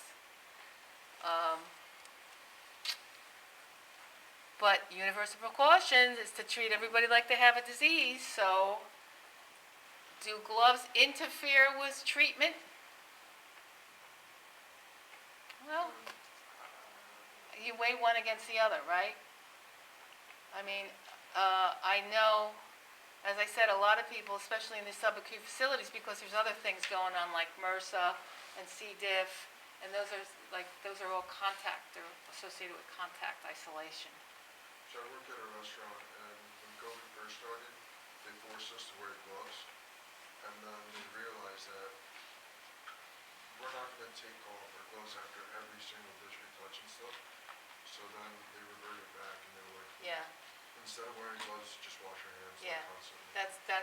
that's what I was just gonna say too. Because you would have to change your gloves between every patient. Is that what they do? Yeah. That's a good rule of thumb. I mean, it's good, and it's protective for them, right? But that's more a contact isolation when you wear a glove. So, but More, like, and is COVID a disease associated with, it's more associated with airborne, and that's why we have to wear masks? You know, otherwise we'd all be sitting here with gloves on, because everything you would touch. But remember when it first came out, and they said to you, take your groceries home, wipe off the bags before you bring them in the house, and did you all do that? Yeah, we all did that, right? And now do you? No. No. You were even afraid to go to the ShopRite or the Pathmark or whatever, right? Because you were afraid to touch something or the cart and all this kind of stuff. So it's changed the way we look at it because of what we know about the disease and how it's transmitted.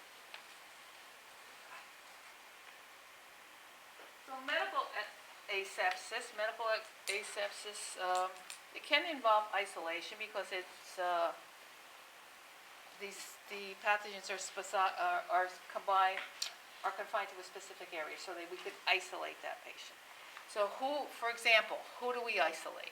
Patient that has TB, tuberculosis, hepatitis, any kind of staph or strep, or any kind of communicable diseases, we need to put them in a private room.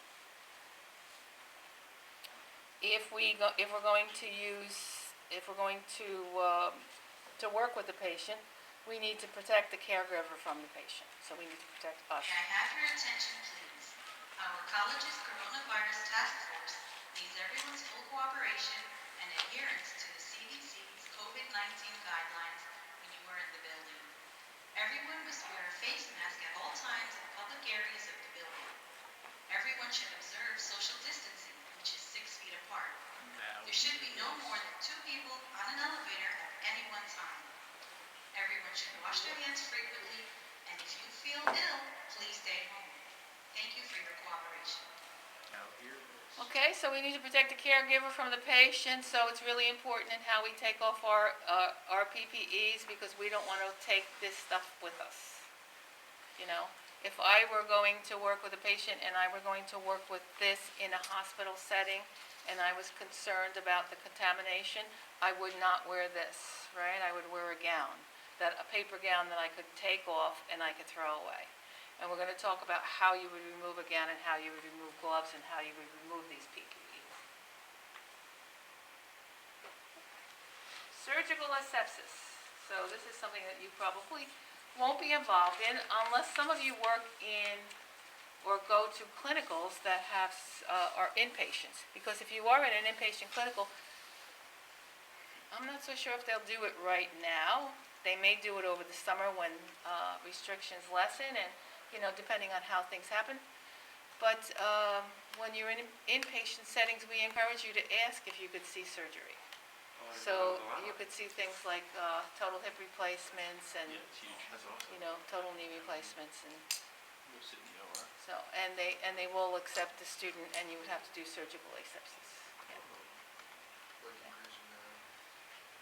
All right, so those involve the instruments, the patient drapes, anything that's in contact with that surgical site, anything has to be sterilized. So we have sterilization, which is very different from what we do with PPEs.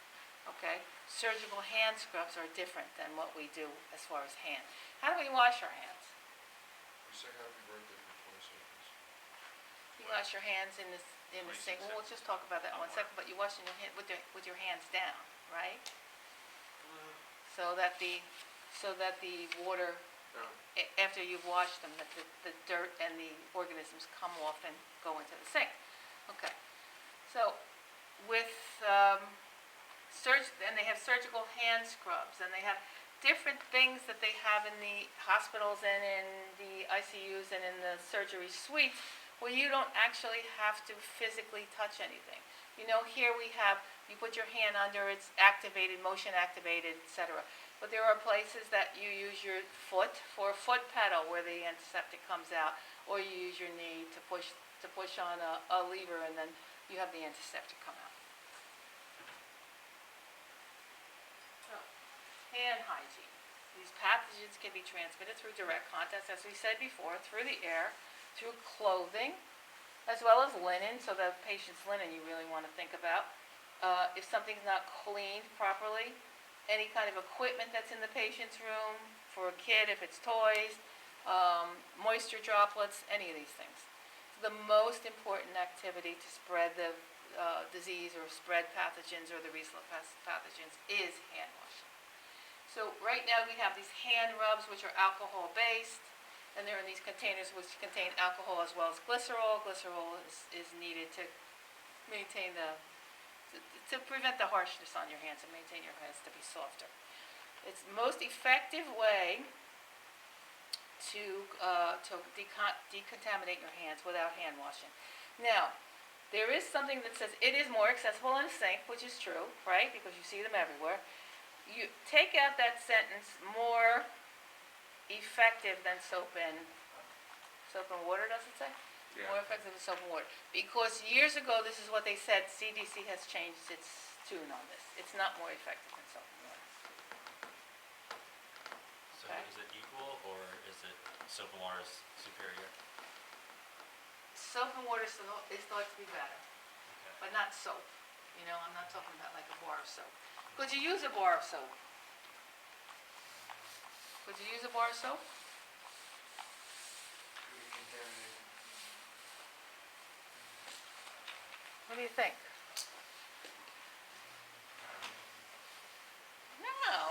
who touched the bar of soap before you? Who touched it after you? Right? So a bar of soap is thought to be contaminated, really. I mean, even if you use it in your own house, as long as you know the people and like the people you're living with, right? But, let's say you're getting some construction done and then you have a bar of soap in your bathroom and a construction worker comes in to use your bathroom.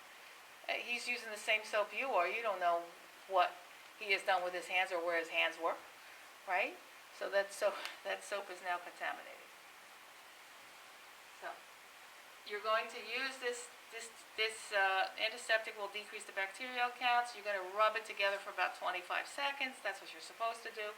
And there's less damage to the skin rather than washing and washing and washing.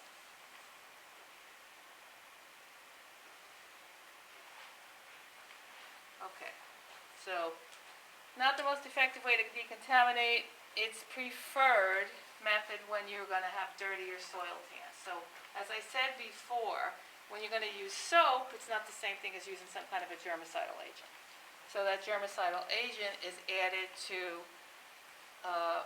make sure that you prevent the spread of infections. So here it says bar soap is considered contaminated, and remember I said before that they have these knee or these foot controls, which are best to release this germicidal agent, and as well as these wall-mounted dispensers.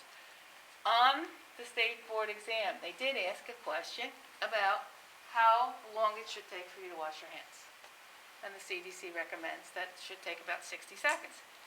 And they found that, and nurses do it all the time, that when you wash your hands, you should, and they do this as a practical, as part of their lab, they make everybody wash their hands by singing happy birthday twice. Okay, so that should take 60 seconds, and that's the appropriate amount of time to wash your hands. Okay? Now we said bar soap is contaminated. What do you do when you wash your hands in like one of these facilities? The school or the airport or anywhere. What do you do? Some of those places have where you have to pump up the soap, right? So that's contaminated already. So if you don't have to pump up soap, you just put your hand and you get soap out of that dispenser, then what do? You have to turn the faucet on, right? Is the faucet contaminated? Yeah. And then you wash your hands. Is the sink contaminated? Yes. And then you get done washing your hands, so your hands are nice and clean. And then what do? You turn off the faucet. So what have you done? Recontaminated your hands, right? So what are you supposed to do? How are you supposed to do this? With a paper, grab the paper towel, hold it, wash your hand, and then take the paper towel.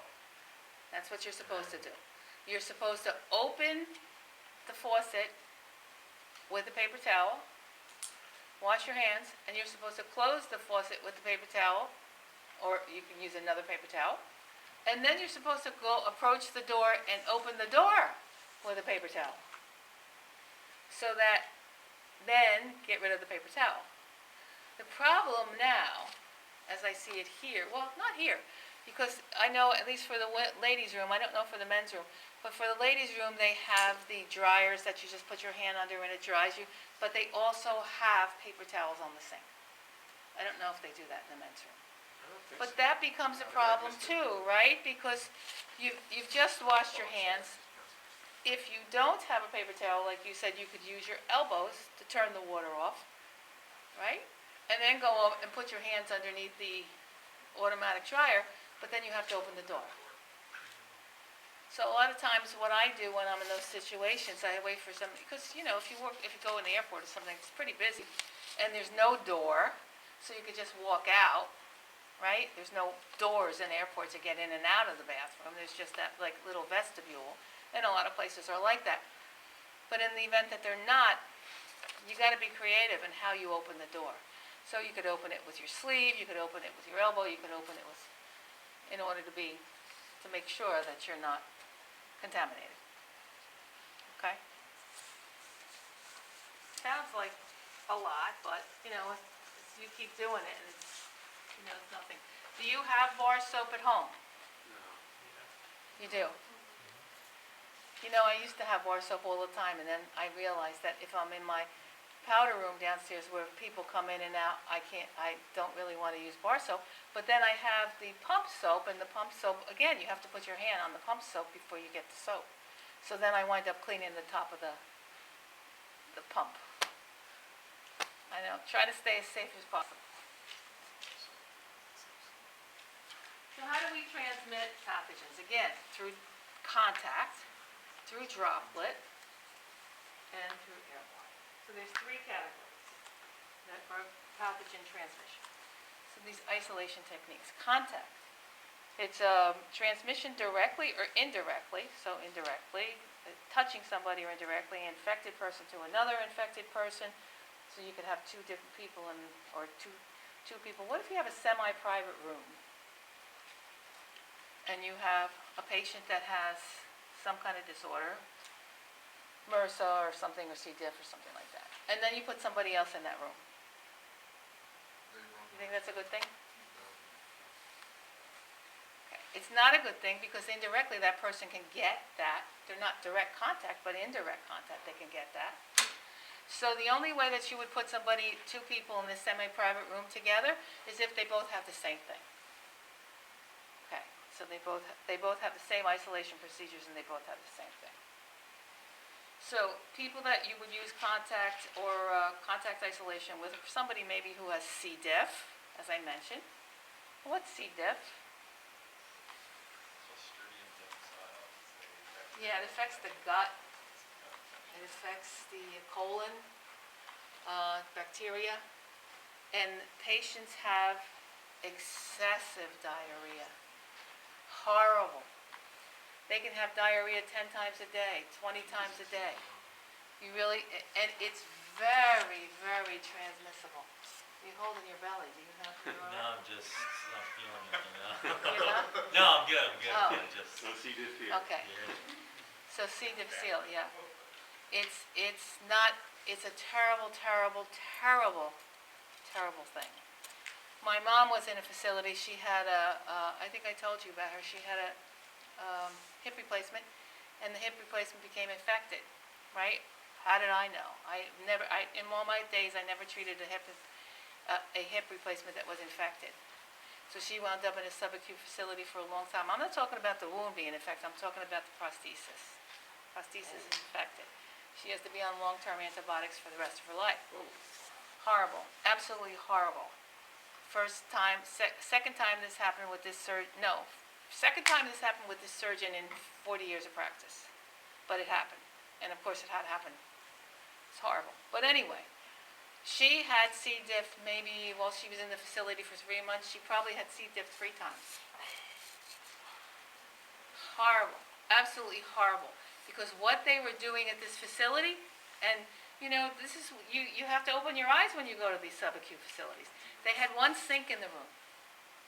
They had a sink in the room that they were using to put water in, cups, and etc., everything else. And it was the same sink they were using to get after they dumped somebody's bedpan to clean it.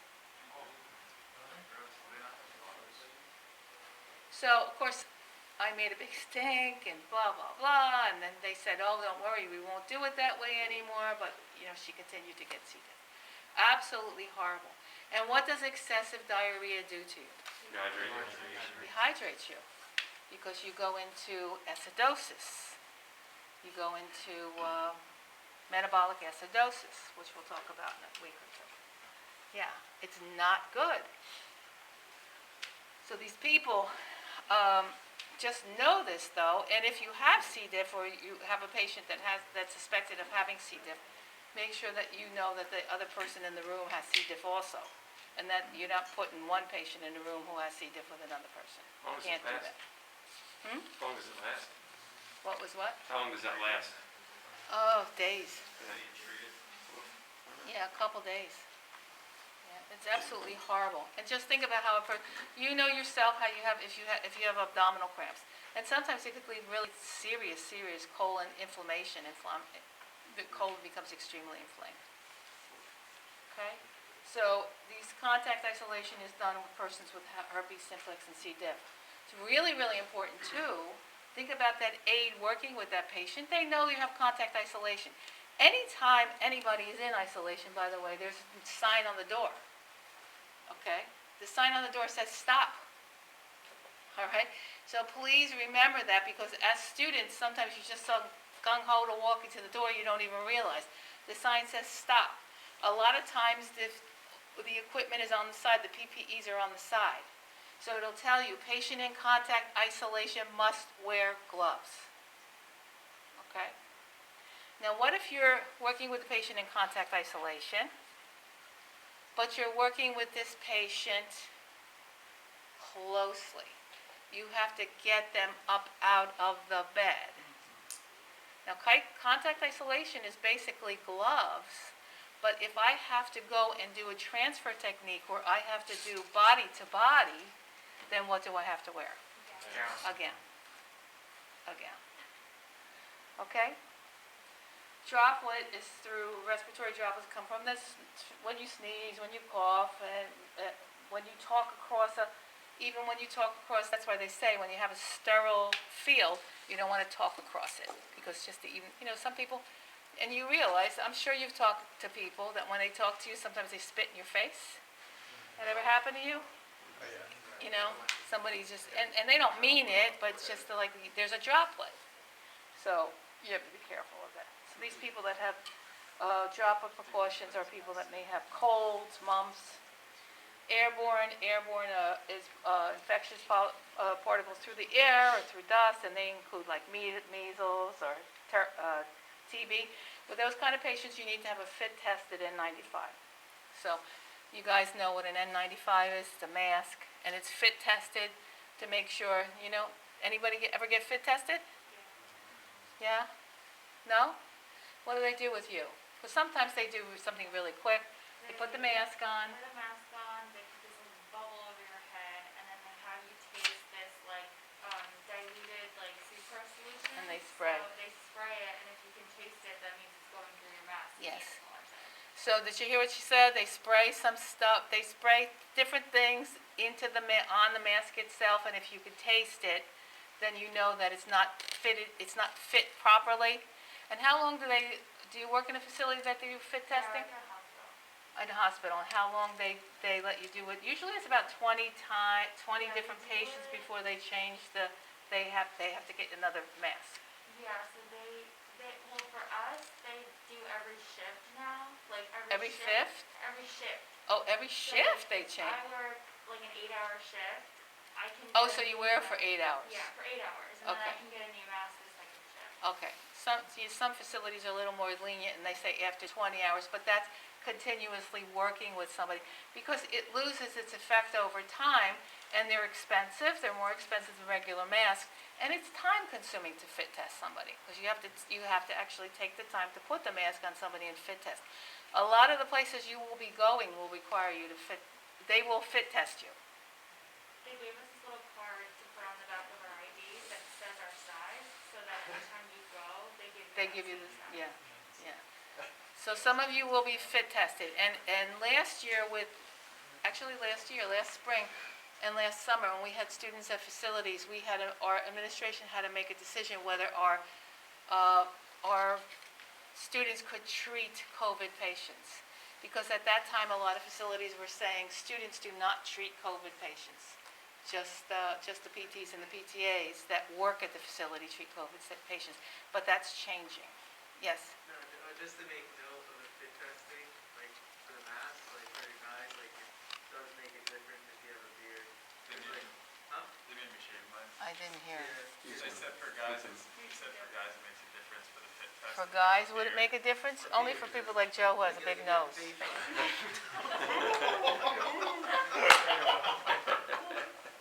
No, it shouldn't make a difference. It shouldn't make a difference. Professor D'Onofrio, Professor Lawless, Dr. Lawless, he wears an N95.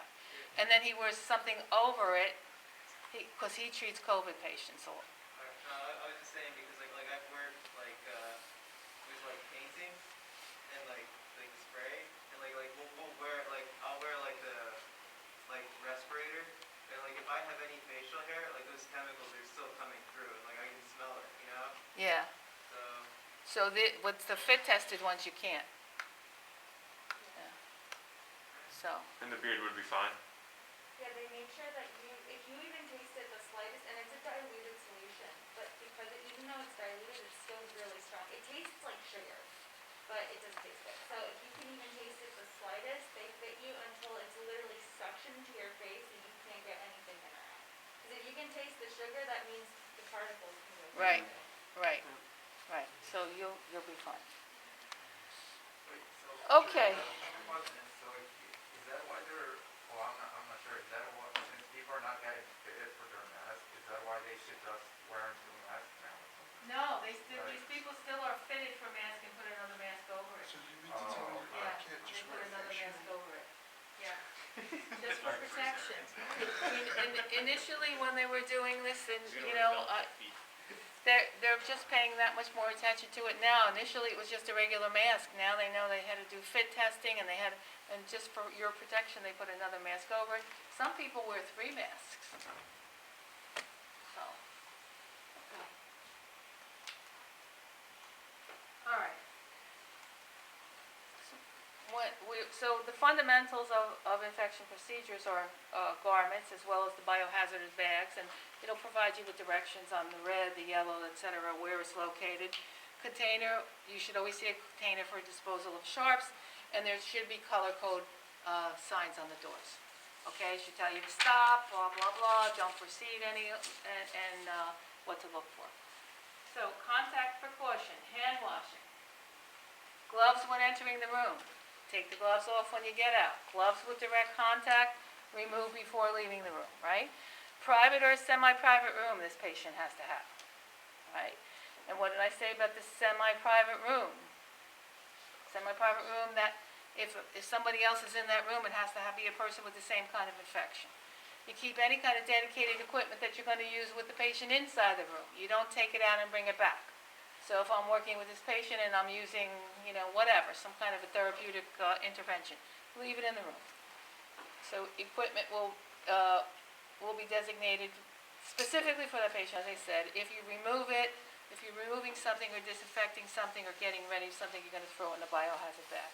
Especially with those people who have MRSA, vancomycin aureus, vancomycin resistant enterococcus, and Clostridium difficile, which is C. diff. Okay? You want to minimize your transport with these patients, and these bacteria, they live in specific places. So if there's vancomycin resistant enterococcus, that actually is a bacteria that lives in the gut, and generally it's normal, but sometimes it triggers infectious disease. All right, so, and these greater and greater now, more and more you're seeing that these infections are antibiotic resistant, and that's a big problem. That's a big problem. Because how do you control them if they're resistant to antibiotics? Somebody who comes in with some kind of a infectious, like I was saying, just an example to use my mom. When they found out that she had an infected prosthesis, first thing they had to do was IV antibiotics, right? Because systemic. Don't want her to die. So other things you look at when you look at infections, you look at, is the infection getting worse? And we'll talk about this when we talk about the integumentary system, but is the infection getting worse? You got to cut. It's localized, right? Should it spread? No. But then you may see some redness going up the arm, which is known as streaking. That's bad. It's indicative of something that's becoming more systemic. So somebody may need an amputation, or, and then there's scary things like this necrotizing fasciitis. So there's a lot of stuff that you have to look out for. All right, droplet precautions. You wash your hands, again, before and entering. A mask is required when you're working with a patient 3 feet. Private room, place a surgical mask on the patient prior to transport. And then airborne precautions. Wash the hands, fit tested N95 respirator, private room with negative airflow. What's negative airflow? What's the difference between this and a regular room? What does negative airflow do? Keeps the air inside. So how do you know? How do you know if somebody's got negative airflow? You want to make sure that they do. You go to their door, because the door is closed, and you put a piece of paper or something on the inside where you're standing, and the paper should blow towards you, so you know that they have negative airflow. Okay? All right. And then finally, protective isolations when you're high risk of becoming infected through contact with others. So these people that are in protective isolation are usually really highly immunosuppressed or immunocompromised patients. Okay, so you don't want to bring anything from the outside into them. So these patients are like burn patients or cancer patients that are receiving chemotherapy or radiation. Okay. So here, you should commit this to memory, because this is the kind of thing they'll ask you in the state board. So what do? With droplet precautions, what do you need? You need a mask. You don't need a gown. You don't need gloves. Clinical symptoms or clinical people that you might, or people that you might see have it. It might be somebody who has mumps. Private room. Airborne, yes, you have to wear a mask. No for gloves, no for gowns. Contact up there, remember we said yes for gloves and no for gowns, except if you're in close proximity with the patient. And then airborne plus contact. And you need your N95s and your negative flow. All right. So when again, hand washing is a big thing. You apply a cap, you apply a mask, you open a sterile gown and gloves, and you put it over a sterile field. So I have a sterile field, I'll open it up. The outer 1 inch of the sterile field is no longer sterile, but the inside of the sterile field is sterile. When we put a gown on, what is sterile? From our waist up and the front of our arms. So that's all sterile. Place one arm in the gown, you don't go all the way down to expose the hand. Somebody could tie the gown, and we'll do this. And you open the gloves. When you open the gloves, if the gloves are sterile and you're opening them, the gloves are folded over, so they have a cuff. So where do you put your finger to open the gloves? So you open the gloves, you put them on a sterile field. So now you want to pick up a glove and put it on your hand. How do you do that? Yeah, you don't put your finger on the outside of the cuff, because that's the sterile part. You put your finger on the inside and pull it on. And now you have a sterile glove, and now you can use this glove to put it on the outside and pull it up. So we'll do this. We'll do this in class. Okay, so it's application. Clothing removal is not as critical when you take off these things. You untie the waist, you cross the arms, you pull it down over the shoulders. Remember that the front was considered sterile, now it's considered contaminated. You pull it over the gloves' hands. A lot of times you pull the gloves off with it, you roll it up in a ball, and you throw it into a container. You wash your hands, you take off your mask, you remove the cap, and then you wash your hands again.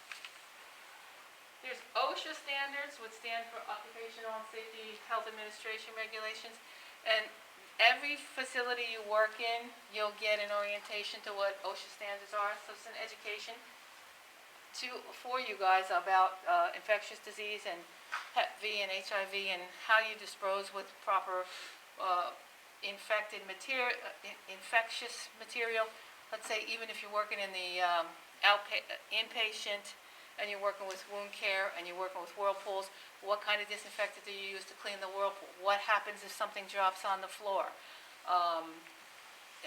If somebody has an accident and you take off a bandage and the person starts to bleed, not uncommon, and the blood is on the floor, or they have an arterial spurt. It's fun. You take off a bandage and they start to shoot up in the air and go all over every place. It happened to me.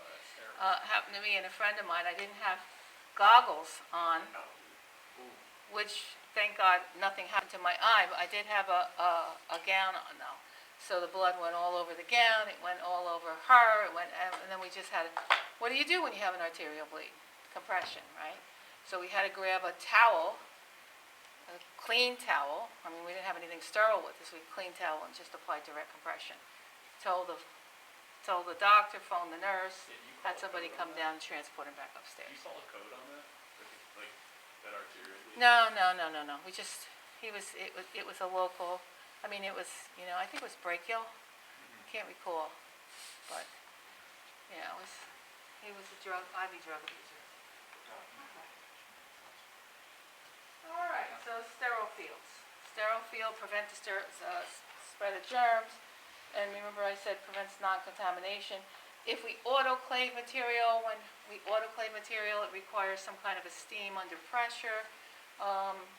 We could also do it with dry heat or gas. Sometimes they do sterilization with chemicals. When they do sterilization with chemicals, it takes a longer period of time. It takes hours to sterilize something. So they usually do an autoclave.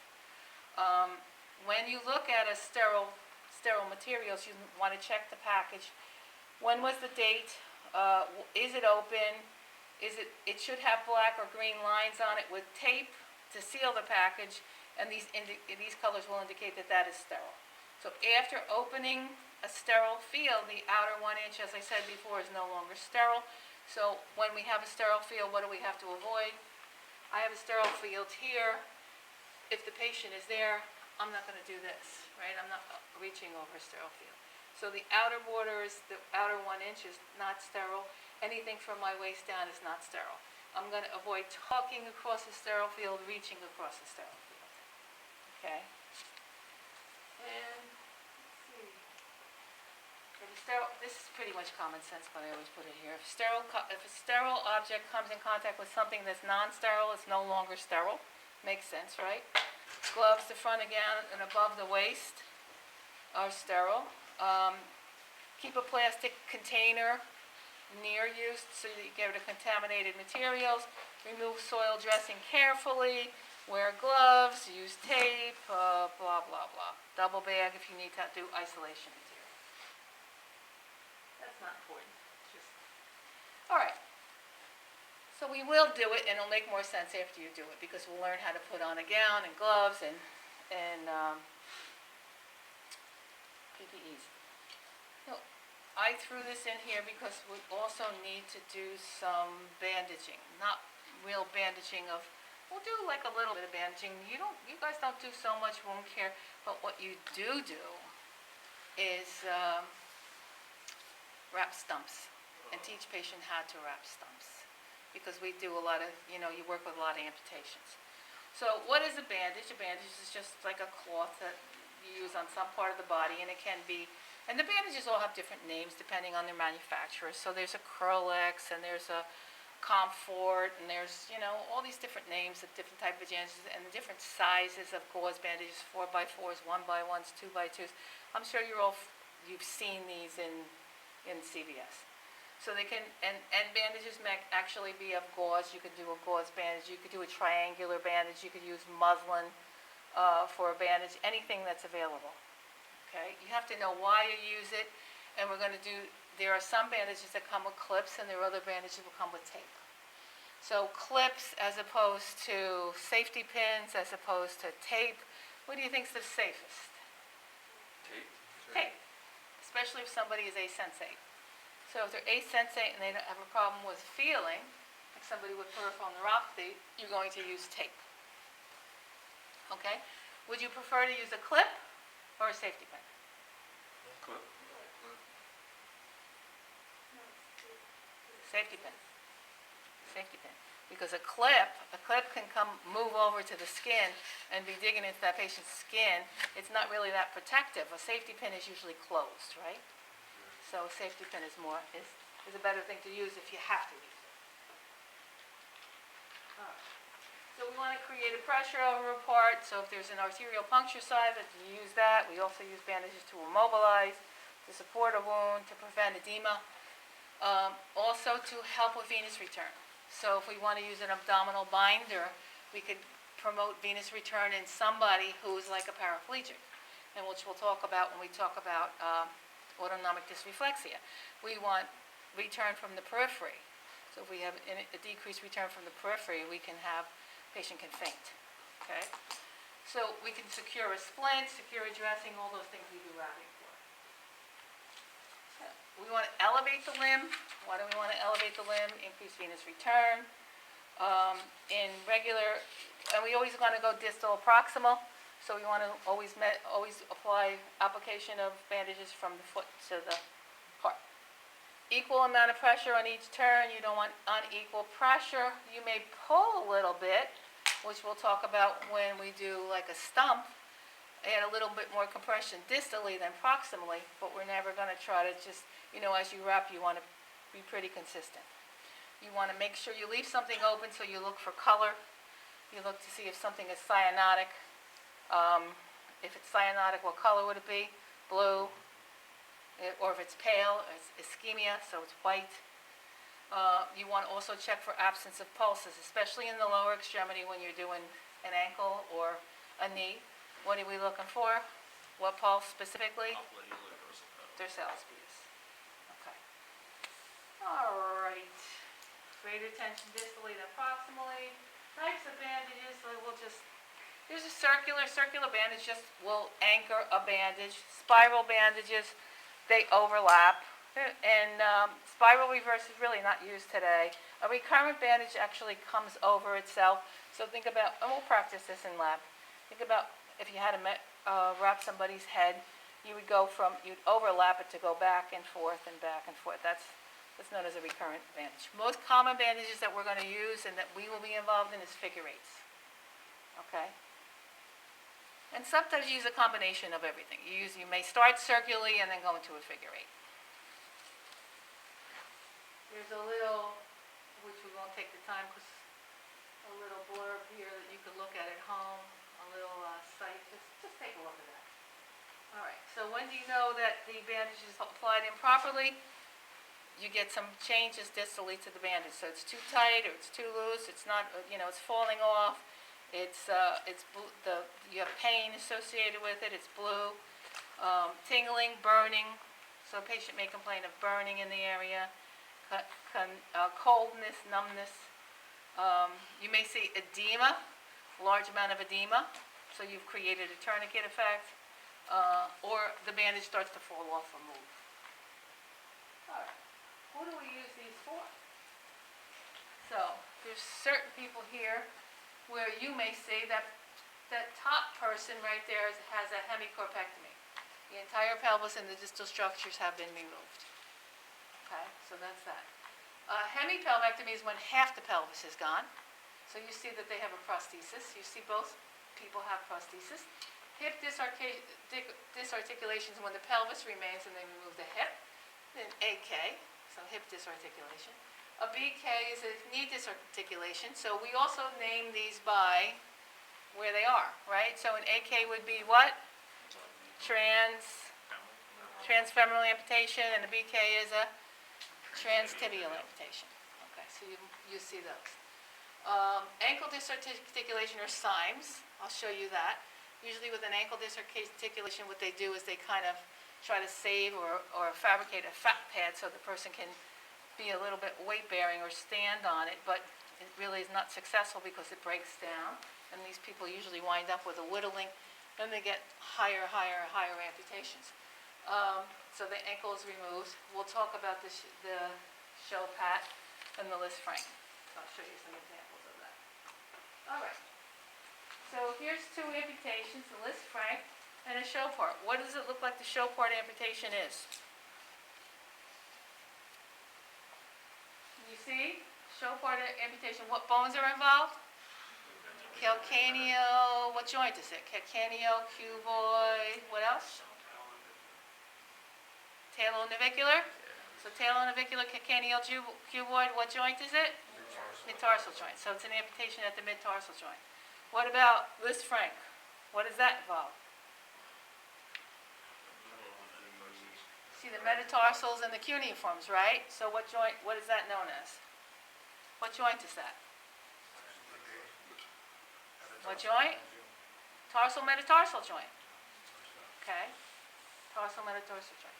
What do these two people have the ability to do? What can they do?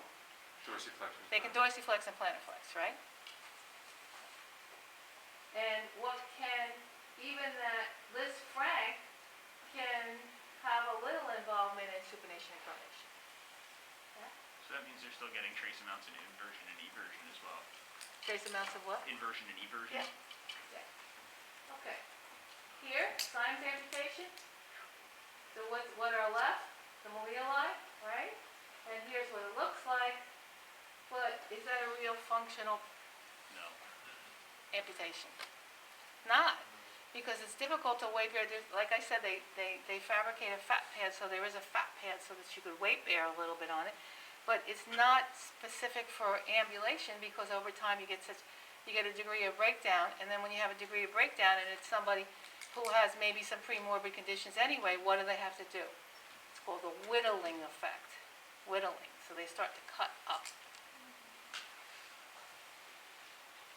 Okay. And binders, I said before, binders are more specific when we talk about things like abdominal binders to contain the abdominal contents, as well as to, a binder may be used if somebody has a rib fracture, may be used with some women that have mastectomies. And finally, remember I asked you last week what TED stands for? Yes. Embolic deterrent stockings. So it equalizes pressure. We want to ensure a proper fit. They come in small, medium, large. They go below the knee and they go above the knee. Above the knee, you want to make sure they don't fall down. So you want to make sure the fit is appropriate, and that these people usually, you see TED stockings with people who are not really that ambulatory. Okay, they use them a lot. So if they're ambulatory, they'll provide them with something more like a pressure gradient stocking, and they may even measure these stockings. So these people, but you'll see this, and what it will prevent is a DVT and ultimately a PE. So what's the difference between a DVT, deep venous thrombosis, which can lead to a pulmonary embolism. So we want to prevent this. So what's the difference? You see this gradient pressure, firm compression, moderate compression, mild compression. So it's a gradient. And patient is usually ambulatory, and it's usually a higher level of mercury, 15 to 20 millimeters of mercury. A TED stocking is less. TED stocking is 8 to 18 millimeters of mercury. So doesn't control the fluid as well. And you could also see these people have, what do they call those things, Anita, in hospitals? They put the compression sleeve. They have a name for them? They probably do. Yeah, they have a compression. You'll see them a lot.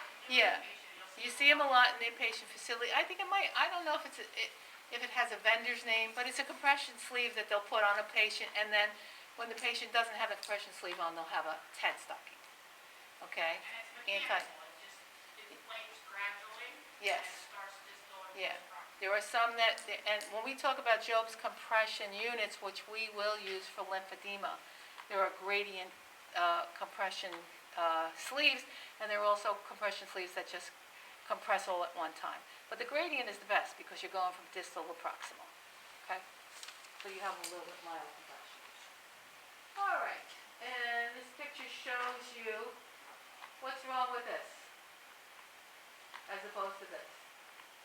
Does this one fit? No. No. No. So this one doesn't fit, and this is the correctly sized on that patient.